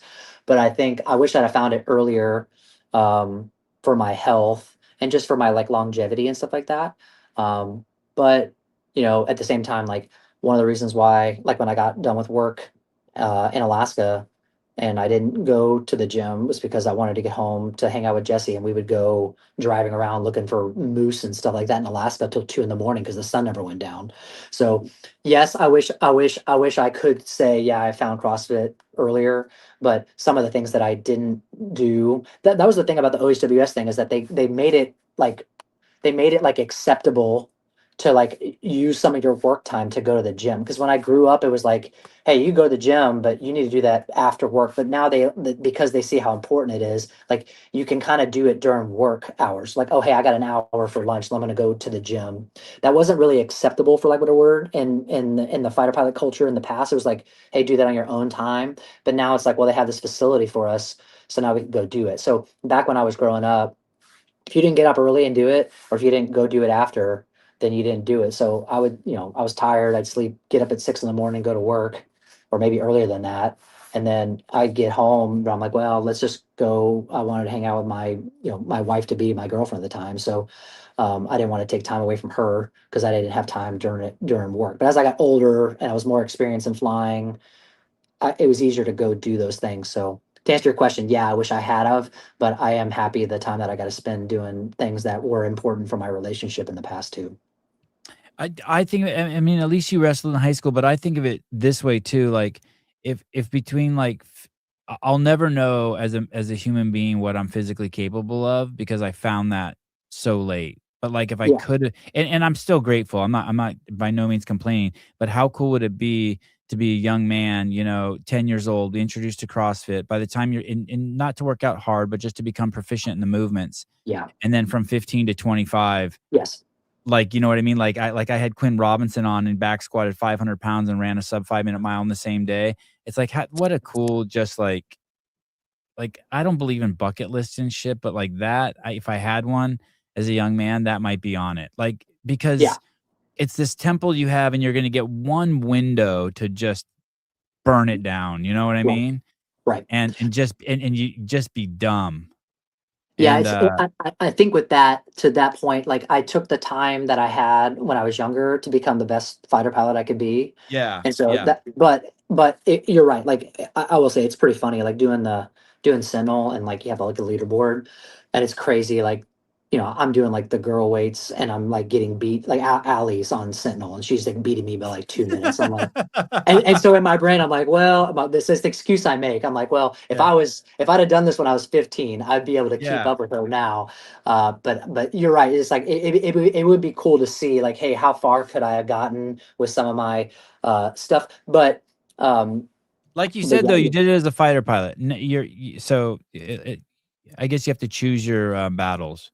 yeah, well, I mean, because the effort that I put into the career, allowed me when my kids were here, I had more time to give to them versus like a lot of the guys. I don't know how they do it when they have kids when they're young, like on their first or second assignment, because like you're trying to put effort in at work, but you're also trying to be a dad at the same time. So I was fortunate that I had my kids later in life to where I'd kind of I don't want to say made it, but I'd hit a point in my career where I didn't have to spend as much time to get better because I was kind of up where I was as like an in the short term that I could take some more time to hang out with my kids and give to like doing CrossFit at the same time and all that stuff. So, but then also too, like, I was able to get an airline job because, I had to go pass a test and do all this other stuff that I learned when I was doing, pilot training younger. So putting all the time and effort in there really helps set up. So yeah, like if I'd have just been like, oh, I want to do CrossFit as my main job and be a fighter pilot on the side, like it just doesn't work that way. Hey, was getting the Delta job easy? Like, your qualifications, like, do they see you? Or, like I don't want to say it wasn't. It was. I wasn't special, if that makes sense. Like to yeah, Delta, I like would think you would be special. Like, you're no, in sh like, you're they give you a no, physical exam, they're like, "He's good." "Oh, no. fuck, They look how many no. hours So he has. He's been in the most stressful situations already. Forget he's in." yes, they don't see it like that, and I think it's a good thing. Like they see that you're a military person, so they know that you have the skills. But when you're going to get interviewed for an airline, they're looking at you. Can you be a captain for the company? So they're looking at you. Can you represent the company well while flying safely? And so like so like What does I that don't. mean? Like, not get arrested, not get a DUI, or not go to like, Well, when you say represent the company well, what do you mean? Have a so like haircut? so there's a little bit of that. There's, because as a captain, you're in charge of the ship, right? Yeah. And so like, okay, here's a good example. So fighter pilots typically are the thought of as being like, I'll just do it myself because I fly by myself, which isn't true, but that's the way we're kind of seen because like, oh, you fly by yourself. You're like Maverick. You're just going to go out there and do whatever you want. You're just going to hot dog it and do all the stuff.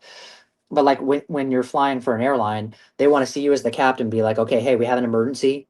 I'm gonna ask the FO, what does he think we should do? We have a jump seater, some person that's behind us that's just catching a ride, like, hey, what do you think?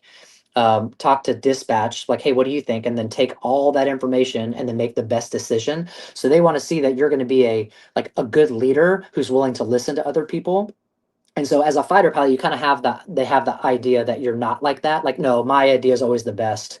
But that's not true, but that's the stigma. So when you go into these interviews, they ask you a bunch of questions and stuff like that. And so, like another good example that they say is like, like say there's an issue at the gate, right? Because like someone's being rowdy or whatever, and you're the captain. Like, what are you gonna do? And you're like, well, I'm probably just gonna let the people who deal with the gate people handle that, and I'll just go on the airplane and ask them what is needed versus like they don't want to hear somebody like, well, I'll come up there and tell them what to do. It's like, well, that's not your job. So they kind of want to know that you're going to fit in well with your roles and responsibilities, and also be receptive to everyone and not just shut people down because you're the pilot that flew an F-22 in the past and you know everything. So you kind of gotta. They want to know that you're going to be a good coworker. You've flown a lot, I'm sure, as I've flown a lot on commercial airlines, and I wanna say 99% of the things that I hear are just people complaining, right? Like, my stewardess was rude to me, my seat, instead of having lumbar support, is curved the Yeah, other way, yeah, fucking I had to check in my luggage, all this shit. But, the only thing I ever hear good is and it happens every once in a while. You're so lucky if you get on one of these flights, is when the captain addresses the passengers. People love that shit. Yeah. Like, you'll pick a buddy up from the airport and be like, "Dude, that flight was awesome. The captain came out and said hi to everyone before." Yes. Like, even as a fucking adult, as a kid, you love it, but even as an adult, Yes. when he walks through the plane, which is even rare, but even if he just gets on his little walkie-talkie, says, "Hey, guys, I'm Captain so and so," and introduces you, I'm like, how is that not just the basic level of civility? You're taking me and my whole family up in the fucking air, and I'm paying you to do it, and you Yeah. can't just say fucking, "Hi, this is my name?" It's like, "Really?" Yeah. When I I'd was even at like to know, like, I have 2 kids at home too, or like, "Hey, just so you know, my kids told me I love you. I feel really good today." Like, all that shit, like, all of a sudden everyone in the seat's like, "Yeah, I got fucking Jeremy, and he's got kids, and he's stoked because his daughter kissed him on the way out of the house today." I mean, it goes so far. Look at yeah. Here we go, Rambo already. Yeah, I love that. I love that when they talk about the weather and where they're going and how long we're gonna be going, or like when they pass the Grand Canyon yeah. and the guy's like, "Hey, look out the side, there's the Grand Canyon." That shit is so cool. It's like someone gives a fuck. Well, they said something. So they call it indoc. So when I went to Delta at the beginning, they call it indoc, like indoctrination. Like, hey, here's the company, here's a lot of stuff, and then after that, you come back and do your own like fleet training. So you train on your specific airplane. Um, but they showed someone on Twitter at the time before it was X, like took the video of the captain coming out to the seated area and just giving an announcement. And he didn't do anything different other than what the gate agent would say, like, hey, Yeah. we're delayed, blah, blah, blah. And it was so funny. This person posted like, good job, captain, blah, blah, blah. And it was all, and that was what they were trying to say. It's like, hey, you know, me, because I'm a first officer, so I'm not the captain. I have the three stripe, at least with Delta. Three stripes is you're the FO, so you sit in the right seat, the captain has four. But no one knows. Like if you're wearing a Delta uniform everyone thinks I'm probably a captain because they don't know any better. So Yeah, we just had put these, the yeah, hat on. Just put the little hat 100%. on, and Yeah, we're so like, like "Oh, I remember shit." walking through one of the airports and I have they have these little baseball cards that have all the airplanes on them. And I have wings in my bag. And so whenever you see a kid, it's just like give them stuff. And like Yes. you just make everybody's day. And you know what I Everyone's day. When cops give my kids stickers, it's yeah. like, "Holy shit." Yeah. And I think too, like I mean, I have two girls, and my oldest daughter's 7 and my youngest daughter's 1. So but I've gotten used to what makes my daughter like happy, like, oh, dad did this, oh, dad's home. My mom, my standard, like my wife's like mad, like I've been working all day and you come home and you're the hero. I'm like, yeah, I know, that's the way it is. But so I know I've kind of, you see what makes your kids happy, like, oh, I got him a popsicle or whatever. Oh, daddy took me to the playground today. And so you're like, you just put yourself in that spot. And you're like, oh, hey, the kids are coming on the airplane. Oh, hey, yeah, come up to the cockpit, hang out for a second. You just make their day. And then everyone else sees that happening, and it's just at the end of the day, right? You're from an airline perspective, like you're just taking everybody to go somewhere, and everyone's probably not looking forward to the flight. And so you're like, well, what can we do just to make this a little bit more enjoyable? And I No, will if say, you're like, not in first class, you're not looking forward to the flight. no. And so my mom, she'll fly because my mom can do, because I'm with the company, like she can get on, I can get her non-revenue flights. Yeah. But if they're low numbers, like we'll have her buy tickets to go places. And I know she likes Delta because I work for them, but she says it. She's like, Delta is just, they just go that extra little bit, and they really, there's a lot of instances that I feel like they do a really good job of making people feel important, and trying to make people feel happy, or just be nice. And it's crazy how if you're just nice to people, how it just makes their day. Like, oh, this pilot talked to me and was nice. Like you're like, yeah, because I mean, the stigma is that we're all selfish and think everybody else is beneath us or whatever. But you're like, if you just say hey to people, like, oh, the captain or pilot said hi to me, you're like, it goes a long way. You just wanna know that they care about their job because everyone that gets on the flight, I think, has the thought at least once sometime between buying the ticket and landing, like, "Fuck, is this thing gonna crash?" And so if you just know, you know what I mean? So if you just know that the guy cares, it's like, I don't know if it's like this now, but I used to fly Southwest, and the stewardesses would always come on and crack jokes, like, they'd have little Yeah, routines. they're I don't know good. if They were good. yeah. They had I just I they just always feel do like the, yeah. 99% of the flights I'm on, the captain never says shit. And it's like, and I always, by the way, when I get off the plane, I always yell to the cockpit, "Thank you, captain." Like, just Yeah. because, like, I know, like, I'm trying to, like, to get the loop going. You know Yeah. what I Yeah. mean? Yeah. And it's like, um, It's amazing how many people don't say thank you to the captain. It's like, dude, Yeah. that guy just had all our lives in his hand. How are you not saying thank you? Well, I mean, It's so I crazy feel to me. I feel the same way, like, when we get on if you're on a bus, like, thank the driver. It's like, "Hey, Yeah. thanks for the lift." Like, they took care of you, same thing with cab drivers, everything. It's like, yeah, I think it's good. I When mean, are you riding a bus? When are you riding a bus?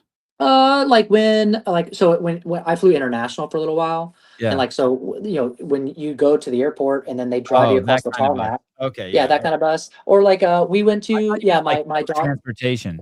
Well, no, so like my actually we were on a bus the other day. We took my daughter. We went to go to this Indian reservation here in Virginia, Uh-huh. and because my daughter wanted to watch the Powhatans do their dancing, and it was open to the public. But when you got there, you had to park, and then they had school buses that someone was driving to take you to the reservation, and just the same thing there. Like you just Yeah. thank the person for, hey, thanks for the ride. I mean, the air conditioning's great. Thank you for giving me air conditioning. It's so easy. Yeah. One time I was flying from Poland to back to the United States. I was flying coach. I'd been filming that arm wrestling documentary I told you, and I was really nice to the lady at British Airways at the desk, like just chopping it up with her, right? And she goes, "Hey, I'll move you up to business class." And I'm like, "No shit." And she goes, "Yeah." And then my buddy came in and he's like, "Sorry, I'm late." I'm like, "No problem." I'm like, "I got upgraded." She's like, "I can upgrade him too." So we Oh, went from this nice. fucking $800 ticket to probably like a $5,000 ticket just Crazy. from being civil. Not Yeah. even like, Yeah. just civil. Well, it's funny. I used to, well, before I worked for Delta, like I would fly with Delta a lot from like when I would go TDY for a temporary duty for the military. Like I was a Delta member forever. So whenever I travel, I try to fly with Delta the most as much as I could. And so I became like a platinum member or whatever. And what was crazy is that if you call the Delta hotline to like get help, if you're silver, gold, platinum, you call the platinum hotline to get like tickets booked or whatever. And I remember someone told me this a long time ago. They were like a diamond member, and it was like, yeah, if you just are really nice to the usually it was a lady, but even the guy or whoever's on the phone, they're used to dealing with people that are probably really snobby and stuff like that. And so if you're just nice and ask them how their day is, it really does go a long way. That's one thing I've actually been trying to teach my daughter a lot. Is one thing I find is I've been doing a lot lately, and I don't know why, but whenever you're at Target or wherever I'm shopping, is looking at the person's name tag and saying, hey, their name, and telling them thanks by their name. And it's amazing how much it makes them like just just as opposed to just going through the motions, like they're engaged and just like, hey, Jamie, how's your day? And it just it just seems like it makes their day a little bit. It wakes And them up out of their stupor. yeah, so I try to Everyone do that a loves it. lot.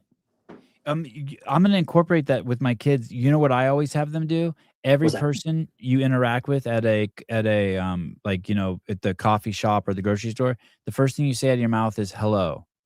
Yeah, And that's crazy what that does. Like, they see a little kid say they'll be like, "Can I take your order?" And my kid will be like, "Hi, yep, may I please have," and as soon as they say hi, I see people every day go, like, wake up out of their stupor and look, and they're like, "Hi." yep. It's Well, crazy. and I'm not saying like I do this for this, but like, they always do like suicide prevention training in the military. Like you have it every year, and it's good. Like it's good that you do that stuff. But you kind of start thinking like, you go and ask, like I really try to ask everybody when I'm checking out, like, hey, how's your day going? And usually they'll say good. Every now and then you'll get someone that'll be a little honest, and you're like, okay, I hope you have a better day, that kind of thing. But it is kind of cool to see that you can just ask a question like that, and maybe it just makes someone's day a little bit better. Like because everyone's life can be kind of rough all the time, right? Like we've all been there. And so it's nice, like, oh, someone's asking me how my day is versus just demanding I serve them a coffee. So I think it's important.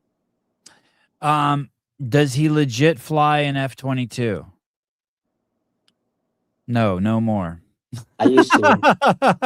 I used to, not 30 anymore. day if you would have asked him 31 days ago, the answer was yes. Yeah, I mean, I still am qualified because you lose your qualifications after a certain amount of time. Like I could technically go back and fly it, but I was I was just done. I mean, again, too, like I said, like for me, like I think it's kind of like the NFL. Like you know how people are like, hey, like how would someone retire from the NFL? Like you know how like NFL players are like that. You just hit a point where you're like, yeah, I'm just done. Like I don't want to do this anymore. Something happens. it's maybe their body or something in their life. Like I kind of hit that point as I was getting near my 20. I was like, yeah, like I'm good. I'm done. I did everything I wanted to do. Um, but I mean, I had a really good time doing it. But I don't think I'll miss. I don't think I'll miss the flying because I already haven't flown for like a month, and I'm not like, oh man, I wish I could go back and do one more thing. Like I'm leaving at the time that's right. So it's a good time to move on to the next thing. Do you know how many times you got into the plane? Do you know how many flights you had? I looked it up before because I don't know the times, but I had 7 times, which 1,000 hours is a lot for a fighter guy because like you usually fly about like an hour or two a time.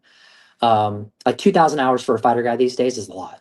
So I had 700, 1,700, about 1,750. Hours So in the plane. yeah, which if I did the math on that, that's like, I think it's like that's like 75, almost 75 days, like in the airplane, like straight. Yeah, that's But crazy. like heavy, good. No, you go ahead. Oh, People I was what? just saying, like guys that people that fly like the heavier airplanes, like the tankers and stuff like that, like they go a lot further, so they have a lot more hours. So that's where, like, when you go to Delta, like if you're flying like someone that's like a tanker pilot, they may have way more hours than you. But from like a Delta perspective, they're like, well, you're a single seat pilot, so yeah, you don't have as much time, but you're also doing everything in the plane. So it's like it's apples and oranges a little bit, but yeah, 2,000 hours is a lot of time. Like I don't know that many guys that got 2,000 hours in the F-22. I think there may be only one. And I was, I wasn't, I would have to stay another like 5 years to get in there. But like I said, I was just ready to be done and hang out with my girls as they get older. That's when my dad retired. I was about 9, they're about 7 oldest. So I'm excited to hang out with them. I was watching a little World Cup this weekend, and I don't know how old those guys are, but I had this thought, and I never had this thought, but I wonder if at some point it's a little embarrassing to be 40 years old and your life is still kicking around a ball on an arbitrary with arbitrary rules on a grass field, and at some point you're like, okay, I'm not a kid anymore. I don't know. I think what those guys do is,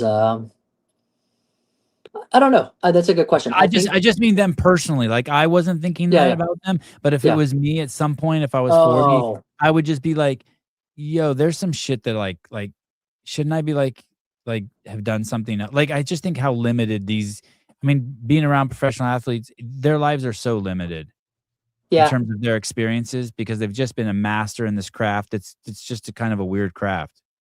Yeah, I could see in the sense of like, I think to do that, like, and be an athlete that long, like you would have to step outside and do other ventures while you're doing it. But Yeah. again, I think it's because, hey, I have enough talent here that now I can spend more time, kind of like I have more time to do CrossFit and hang out with my kids. It's like, hey, I have more time to go out and do these other things. To so that I think the big thing is like when it's over, you need to be prepared to like not like to be in the real world, for like what a word. Like that was one thing that I would think a lot of people that leave the military have a hard time with. And I was fortunate that I have a job that I'm already done and I'm ready to go back to. Is I could totally see leaving the military and you're like your whole identity's gone. Like a lot of the guys that are special forces guys, like I totally see how, like, you're so in this tip of the spear thing with this good camaraderie with a lot of good dudes. I mean, just to go back home and just be a dad that's working some job, I mean, that's a hard thing to do. So I I see how bet. that's. I bet. Yeah. So I'm fortunate that I have a pilot job that can transfer. I can use that skill to be a Delta Airlines pilot, and then I just get to be a dad. Like I'm really fortunate that I have that flexibility, for lack of a better word.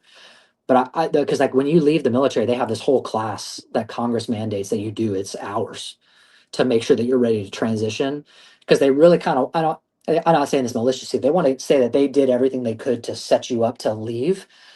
Because I mean, it's not a secret, there's obviously a lot of veterans that live on the streets, and it's because they get out and it's like, what do I do now? Like my whole identity's been being in the military. So I've been able to bridge the gap, I think, because I have a Delta job, and being a dad has been kind of what I've become over the last couple of years with my kid, my oldest kid. Like she made me a dad, and then like that's what I love being. And so I was able to kind of let being a fighter pilot be my identity go, and now I've kind of been able to grow into that. So I think if you're like a professional athlete, like the people that struggle are the people that they don't know how to bridge the gap or look forward enough to like, hey, the end's coming near. How do I bridge the gap before it's here before I know it? When I first started at CrossFit, Greg hired a shitload of people from the military, and it was this weird paradox because a lot of the guys I would talk to didn't think they were qualified to do anything, but they were actually more qualified than any other person I had ever met. They knew chain of command, they knew how to get shit done, they were capable of handling tasks that they had never handled before. They were self starters. It was nuts how good they were, and I Yeah, always thought like shit. If I would totally do a bias to hiring people who are just getting out of the military. The only shortcoming maybe is with a lot of the young men who had success in the military, maybe weren't very humble, and so that was a little bit of a wake up call for them. They were maybe almost too cocksure, but God, what a great yeah. place to harvest employees. These are young men who are willing to work their asses off. Well, I think the big thing with the military that it teaches you, I mean, it's taught me this, and I know it's taught this to a lot of people, is that it's just the initiative, and you see like a problem, like, oh, hey, I need to fix that. Yeah. You know, Yeah. yeah, it's funny. I can't remember where it was.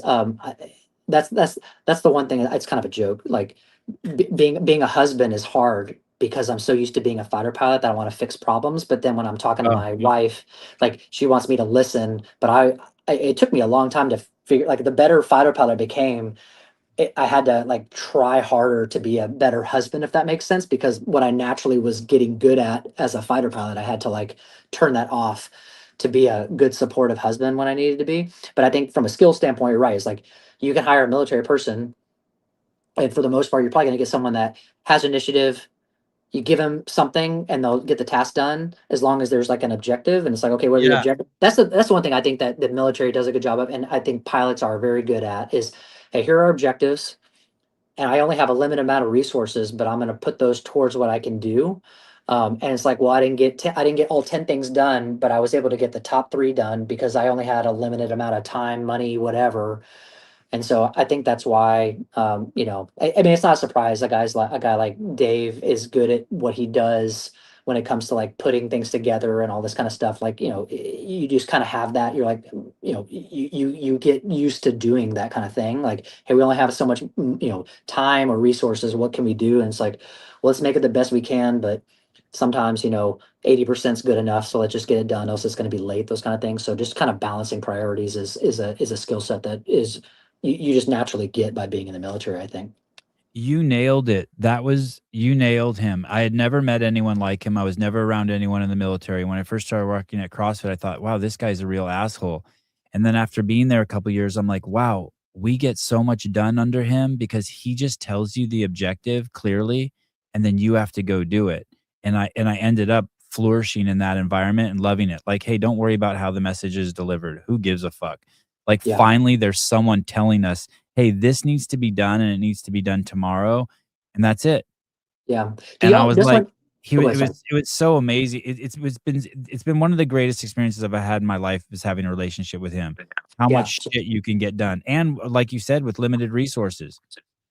right. Well, that's one thing. The one thing, and we don't have to talk about it too long. But by the way, I'm just checking my battery. My battery was starting to die. Oh, good. I just want to make sure I'm not going to drop off. Um, the one thing, did y'all debrief a lot when you were work with Dave? Like, would he debrief things? Um, with the seminar staff has crazy feedback loops, Yeah, like good. absolutely brutal. I don't think I could handle that. That's why the seminar team is the best seminar team in the world. The seminar team has I have a personal relationship with him, so I got debriefed all the Yeah, time. Like, hey, you didn't have enough affiliate videos, and it was yeah, mostly usually corrections. He doesn't hand out a lot of compliments, which I don't need, right? yeah, yeah. But yes, there's constant feedback and That's good. very clear. I mean, so much. So that's the one thing that being a fighter pilot specifically, like like when you become an instructor, that's what you have to learn. That's the hard part about being the instructor, is learning how to debrief well and find out like we call it like the root cause. There's this whole way we debrief and everything, but that's one thing I think that I would imagine Dave would have done and made him good at things. It's like when things didn't go wrong, it's like okay, and probably why people think he was like maybe a jerk is like, hey, we say this in the in the fighter pilot world. Like there's no rank in the debrief, and you don't ever really say anything good. You just talk about what you did wrong, and Yeah. then you really try to figure out why that was. So it's like, hey, why didn't this thing work? And it's like, and then you're trying to make sure factually you can get to a reason why it didn't happen, and then you're like, okay, well, let's keep that from happening next time. And so you take that, and then you're like, okay, in that specific situation, don't let that happen again. But then how can I apply this to like other things that are kind of similar? And I'm sure it's the same thing when you guys do your like when you guys did the NorCal thing, right? You guys tried to do the stream, and then you're like, okay, we're just going to do the video. Internet's not good, so next year let's figure out like how to make the stream work. And you figured out the root cause was that the Wi-Fi didn't work for whatever reason. So you took something there, you tested it, Yeah. so it's all just root cause analysis stuff. And I'm sure like with the having him there for like the games and all that stuff, it's like that's probably that's why the processes are so what they are, is because of years and years and years of making mistakes. And now we have a protocol that eliminates like 90% of these. But now if we're making a new event, how do we keep error? We already know the errors that are going to happen because we've seen this before. So that's where like being a pilot, you have all this experience from years of similar things, but you can see the mistakes before they happen. And it's no shock that he's good at that with his, military background. Yeah, when I would hear like after like every seminar they do a feedback brief and they're always giving each other feedback and some of the stories I hear I'm like, wow, these people are so confident and cocksure, like borderline arrogant, and yet they also have to take this crazy feedback every weekend. Yeah. I'm like, "Oh, I don't know if my ego could handle that." I mean, it's a Well, ton of feedback. well, that's where like I'll tell you what, being a pilot, like you had to learn how to have thick skin, and because but one thing I learned really quickly, and it's funny because the older you get and the better you get and the less mistakes you make, it's harder to then admit when you did make a mistake. But Yeah. when you're younger, you're always making mistakes. It's easy just to say, "Yep, I don't know, I made a mistake." But nothing goes further than just saying, "I effed up. That was my fault." And it disarms everything versus like that's one thing I noticed being around people like in a civilian capacity, not at Delta but like in other aspects of my life when I was growing up in the military, was hey, this happened, and it was like, well, that happened because, and it was just like a lot of excuses, and it's like all that's well and good, and you probably had a really good reason why this didn't happen, but at the end of the day that was your fault, and you need to take a little bit of ownership. Like I was listening to Col every time I listen to Colton, like he's really good about taking, personal responsibility. Or even if it wasn't his fault, like what could I have done to like see that coming, or, deal with that adversity better. And that's one thing I think that the military really does teach you is like, and so that's why I think when people are going through like, hey, this was your fault, they're just so used to that's just, I'm not getting offended if you say it's my fault. So but I could see how people that they don't grow up in that culture, that can be very abrasive because it's just not, you don't have people telling you it's your fault all the time on a daily basis. And when you do, you say, well, I had some excuse. People are like, well, I feel really sorry for you for that, which is true. But in the military, we don't have time because we got to debrief this. We got as little time because we got to fly tomorrow. We got to get out of here in an hour because we got to be out of here in 12. So we have 12 hours of pilot rest before we can fly tomorrow. So the debrief is you try to be as quick as you can, and you don't have time to like talk about, for lack of a word, feelings and all that stuff. So you got to leave that stuff at the door. And so I could see why Dave gets his reputation, but it's because he has a military debrief, and that's just kind of the way things are operated. It's highly efficient. With the Colton rope thing, which was interesting, is when Colton's rope broke, if you ask Colton about it, you go, "What happened?" And he doesn't say he did. I remember the first time I asked him, he didn't say my rope broke. He said, I forgot my backup Yeah, rope. I should have." He yeah, did just right yeah, away. I should have had a backup rope. Like he's yeah. already at the solution. And then I was there on the sideline, and his rope broke. And Dave called over. I think it was Chuck, and he goes, "Where the fuck is his backup rope?" Meaning, I didn't realize this at the time. Meaning, CrossFit supplied backup ropes there just in case they'd already thought Yeah, of that. And then I think Chuck said to him when the team came through and cleaned up the ropes from the last heat, they accidentally took Colton's backup rope. I And see. I just remember seeing Dave's whole face just get really, I mean, he doesn't chastise anyone there, but his whole Yeah, face gets really, but he know like they even have that, right? yeah, yeah, Like, yeah, we yeah. had backup ropes so there. And then when the rope, someone accidentally cleaned it up with the cleanup from the previous heat. I think that's why. I think that's one thing that's really cool about Colton's personality. I think I'm not a farmer, but I would imagine like, when you're a farmer, right, and it's cold or something breaks, like you can cry about it, but it like what's that going to do? It's like, Pigs well, still gotta okay, get out. The 1,000 yeah, pigs still have to move today. right. And then so it's like, okay, that happened. So next time I'm doing something, how do I get ahead of it so that way something bad doesn't happen? And I have to be, so because it's all on you. Like the work doesn't get done, it's your fault. So, and then I think when Taylor was talking about, when he was doing his recovery stuff, like taking ownership of it makes you in control of things versus you just being a victim, for lack of a better word. But I think that's one thing that it's kind of cool hearing Colton talk about things is like, you know, far, being a farmer, like he has a fighter pilot mentality, but it's because of his job. Like, there's no excuses. You can make excuses, but it's not going to do you any good because you just got to get it done. Could he get into the cockpit of an F-22, or with it Yeah, being he's 5, I think, yeah, you no, could be he's that fine. big? You could be So like his I'm he could five. reach the I'm five pedal? five five five 6. He's like I think the shortest you can be, I think, is 5'4", maybe 5'2", 5'4". Don't quote me on that, but yeah, he could. Can you be, as big as Jason Hopper? Yeah. So it's funny, the guy I flew my final flight with, like there's a picture of me and him, and he's a very tall guy, and I'm short, and it's like twins. It's like Arnold Schwarzenegger and Danny DeVito standing next to each other. So yeah, it's pretty funny when you look at the vast height differences between people that you all sit, because the seat can lower down really far, and the pedals, they go far into the nose. So yeah, there's a lot of different heights. The big thing is the weight. You have to be above a certain weight and below a certain weight, because if you eject, the seat has to be able to manipulate correctly, and so they only tested it for a certain weight. So with the you have to be a certain weight because then it assumes the gear you're wearing, and so they want it to be like aerodynamically like stable because they only tested it between a certain threshold. So there are some weight limitations. So Jason, with how big he is, I think he'd be fine. With his height, he should be fine though. He's not.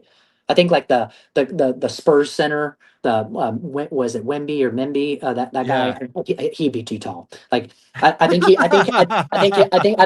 would have to. I think his head would like be into the canopy. I don't think he'd be able to do it. What's your call sign, Shorty? Zip with two P's. How do you get that? Yeah, so everyone has their own little story. So that the anti-exposure suit that I told you about, that gets air in it. You got to get the air out of it. So Yeah. when I was first flying, so back in the day, you would get dressed before you went to the desk to get your airplane, and that's when they would give you your airplane. But you didn't want to be late. So being late's like the worst thing in the world, right? If you're late to the like standard military, Oh, like that's you're the going. way it is with Dave too. If you're not Yeah, 100. 15 If minutes you're not early, five you're minutes late. early, yeah, you're Yeah. late. And so, yeah, the worst thing you can do is show up late with a cup of coffee because it's like, oh, so you had time to get coffee and you're late, like that's double whammy. But you would go get dressed and then go to the desk to get your airplane, and then they'd hand you your airplane out. They give you like a brief of like the runway conditions, weather, all that kind of stuff, and then you go. Now what they do is you go get that first and then go get dressed and then just go to the airplane. So I don't know why they changed it, but back when I was growing up in the community, I had to get the N exposure suit on, but I had only worn it like once or twice, and so there's a lot of air that kind of builds up in your legs. So you're putting the harness on, you're putting the G suit on, and then the air got to my last. I didn't get enough air out, and so there's a bunch of air like at the bottom of my leg as I'm trying to zip up my G suit, and I zipped it up, and it just went like on. I caught my flight suit really bad, and I something about married my flight suit, and then I was stuck in there for like 10 minutes. I had to get cut out. I was late, and it was just an atrocity. So they named me Zip, short for like zipper. I think there was like an acronym in there, but yeah, that's what stuck. Zip with two P's, and then I've had that since 2009. They had to cut you out of the suit? I had to get like scissors and stuff like that, cut a hole in my flight suit to then, yeah, it was pretty funny. Oh boy. Yeah, everybody has a dumb story like that. Like it's kind of a rite of passage. Like they call it a naming. So like when you go to the B course, they give you a name there, but it's kind of artificial. But then when you go to your squadron, you go through what they call MQT, so like mission qual training. And once you're done, then in the next like 6 months, they usually try to have you get named. And it's kind of a mix of like a Viking and like Indian like brother gaining ceremony, for lack of a word, where there's a little bit of hazing. It's all in good spirits. It's a good time for everybody. But then at the end of it, you're kind of like brought into the brotherhood kind of thing. So it's like, you're becoming one of the warriors in the squadron, and now you have a name, and that name sticks with you forever. So it's a pretty cool experience, but it's definitely like a yeah, it's kind of a baby version of like, you getting your war paint or your battle axe kind of thing. So you have your name, and then that's the name that you keep for the rest of your life. Well, the one that you get when you're in your first assignment. And do you hear that when you're so, like, if there was another guy up there called if you're Zip and someone else is called, Racehorse, like, when you guys are up in the air, you talk to each other like that? No, so no, when we fly, we have like flying call signs that the air traffic control knows. But Is when it I the talk to same my call sign your whole life, or each time you go up, it's different? No, like we have different like on the schedule, like so certain people in certain squadrons, like it kind of depends. Like I've been in squadrons where they just have a call sign that's associated with like you're the first two people to fly in the go, so you own that call sign. But then I've also seen it where they have like to make money for the squadron, they'll do call sign auctions. So all the call signs that you can fly with in that squadron, they put them on auction and then people bid for them. And so when I was in Alaska, I bid for Apex was my flying call sign because that was the dog that was the mascot when my dad was a bulldog. So I wanted the Oh. Apex call sign. But then my name is Zip. So if my friends are talking to me in the squadron, they would call me Zip. And it's kind of funny because like sometimes you don't even know people's real names. Like they every now and then over my career, they've done what they call first name Fridays, where you have to call about someone by their first name, and you're like, I don't even know half the people in my squadron's first name because you just know them by your nickname. So it's pretty funny. You're like, I what's have his friends name? like I'm like, that. I don't even know that dude's real name. I've had friends for there was a buddy the other day I was thinking, "Oh, I've known this guy 5 years and I don't really know his real name." Yeah, yeah, exactly. So yeah, it'd be like me calling you Sevi, but I didn't know your real name was like Savon. I was like, oh, Yeah. I didn't know. It was just yeah, yeah. But yeah, Zip's my call sign. Is a good one. Okay, last question. When you're flying these long flights, you're crossing the Atlantic, are you allowed to listen to anything? Yeah, yeah, you can put like well, I'm so old, I guess. Like I used to have like the iPod and you just put Yeah. like an earbud in. They also had some things that you could like hook your thing up. So the earplugs that I have, like they're electronic, they go into your helmet. So like it's an electric earpiece, but it also saves your ears when you're walking to and from the airplane. But you can just hook that thing into it hooks into your microphone, but people made splitters that you could hook them to the jet so you could listen to people talking. And when you key the mic, it would stop the music and then you talk, but you could listen through that. But what most people probably do is just like you can just put an earbud in. You could do that. That's what I did with a wire back in the day. And you could So listen to yeah, music or a podcast, or can you listen to anything live up there? Could you just no, no. no, you'd have to save it. So you have to download it before. Okay, so you couldn't, like, listen to the news or No, no, oh. no, I don't. You don't have Wi-Fi on the airplane or anything like that. So you're, yeah, you're just you have what you have. So, yeah, I mean that's the other thing too is you would talk to people like you could tell jokes and stuff like that crossing the ocean. Like that was like the youngest guy in the formation's job was to like provide the entertainment. So, you could just talk to each other along the way. And I mean you're refueling every hour, so every hour there's something that's kind of happening to keep you interested in, but yeah, I mean, you did what you could do to keep yourself entertained the best you can. But yeah, I mean, that's funny. Like, the kids these days grow up like with iPads and all that stuff. I was used to at least driving in the car across country when my family moved to like keep myself, occupied. So that's the other thing too is like you could just look at the display and be like, okay, how far do I need to go? How much fuel? You just do math problems in your brain just to kind of keep yourself engaged and um, you know, there's always something going on. Well, thank you for everything you've done. Thanks for sharing all these stories. What a great, and thanks for staying on for over 3 hours. Oh, it's good.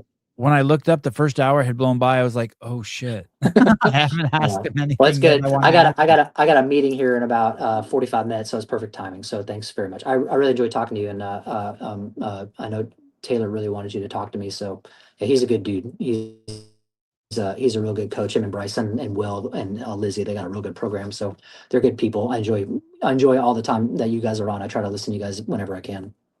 Awesome. Hey, thank you very much. Jeremy, can you say your last name for me? It's Boudreaux.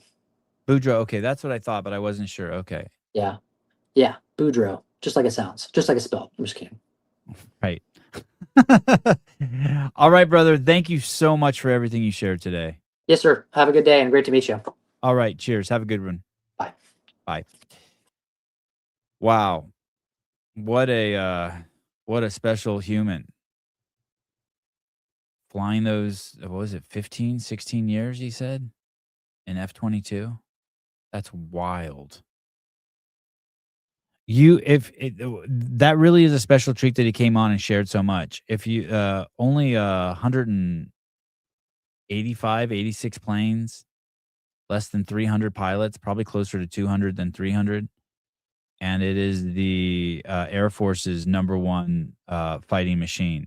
If you're at all interested or you have kids, yesterday when I started watching all these videos on YouTube, my kids were enamored. It's crazy. There's a video out there that's called 100 Things About the F-22. You can watch it at 1.5 speed, and it is wild. It is absolutely wild. What a crazy machine. It sounded like they were gonna be it sounded like they were gonna like they had met their end, but more and more I dug into it, it sounds like they have another 5 or 10 years of, service before something else comes online. What a crazy thing. I think he's being very humble. I didn't get into how smart he was. I suspect he's got a, IQ that's way above, normal. That could not have been an easy position that he got. That must be one of the most coveted positions in all of the US military. And the amount of effort and trust the military must have to pick you to begin the investment in you, because it's millions and millions of dollars of investments to get someone up to speed to fly the F-22 and to keep them. It's it's it's it's crazy. Eye hand reaction must be high. It's nuts. Watch the videos. It's you can't even believe it. You think you've seen everything planes can do, and then you see this thing. It is nuts. It is it's a freak machine. All right. What is today? Monday? Oh my goodness. I've met my I don't even know. I've met my podcast quota, time quota for the I don't see anyone scheduled for tomorrow. That's weird. Greg Glassman Wednesday. Liz Collins has a new documentary out. Make sure you go check that out. I'll remind you guys tomorrow. She'll be coming on Thursday. Friday, Rich Froning in the CrossFit Games update show. Shouldn't I be getting Sunday Sierra Maha? We'll learn how to pronounce that right. Adam Knifer on the 14th. Boy, and then I'm getting ready to go. I got a bunch of other people I'm trying to get on. Anyola Kai, try to get him back on. All right. Can't believe the games are coming so quickly. I don't have a workout. I gotta ask Hobart.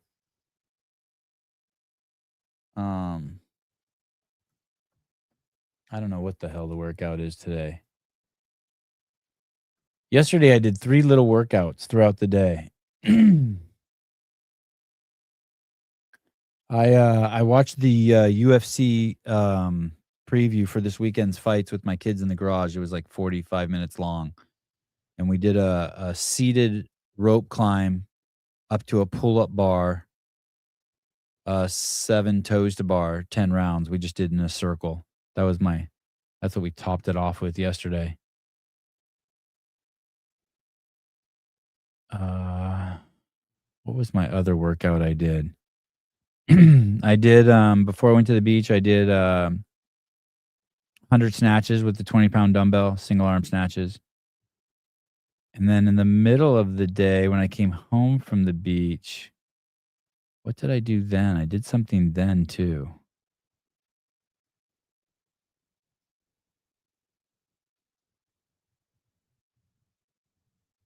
What the fuck did I do?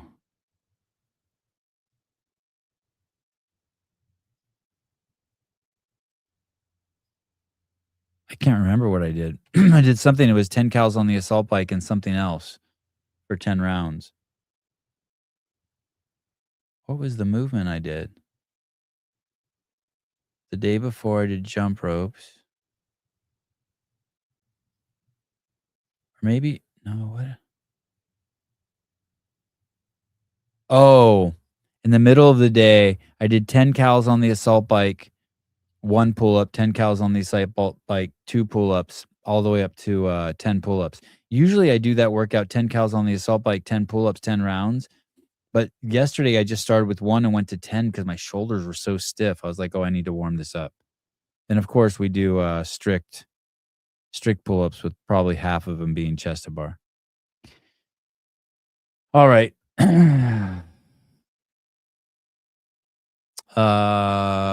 Yeah, that's it. All right. I'll see you guys later. Dave Castro weekend review later today. I got to tell you some Sear stories. All right.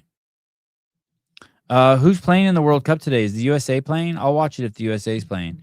I did watch the last 20 minutes of the Mexico England game yesterday. I did do that. That was cool. That was cool.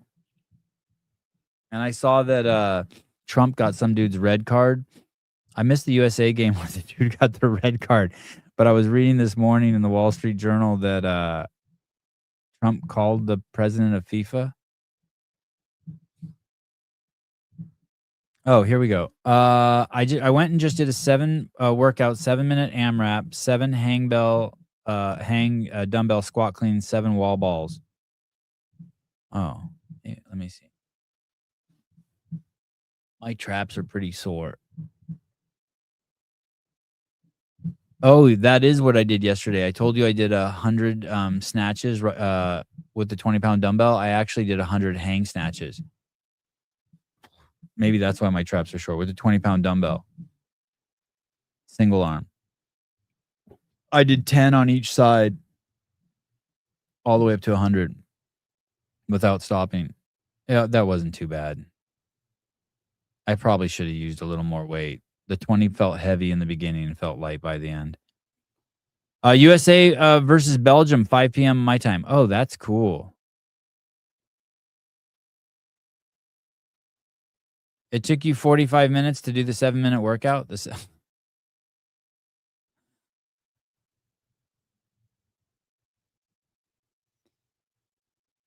Okay. If you that's probably the I haven't seen any yesterday I was looking, I couldn't find any other F-22 pilots who've done a podcast like that. So maybe we should title it exclusive most comprehensive F-22 pilot interview ever. All right, guys. Thank you for those of you stuck around all 3.5 hours. Those of you who didn't stick around for the whole thing, only half a thank you. Jeremy Boudreau. Talk to you guys later.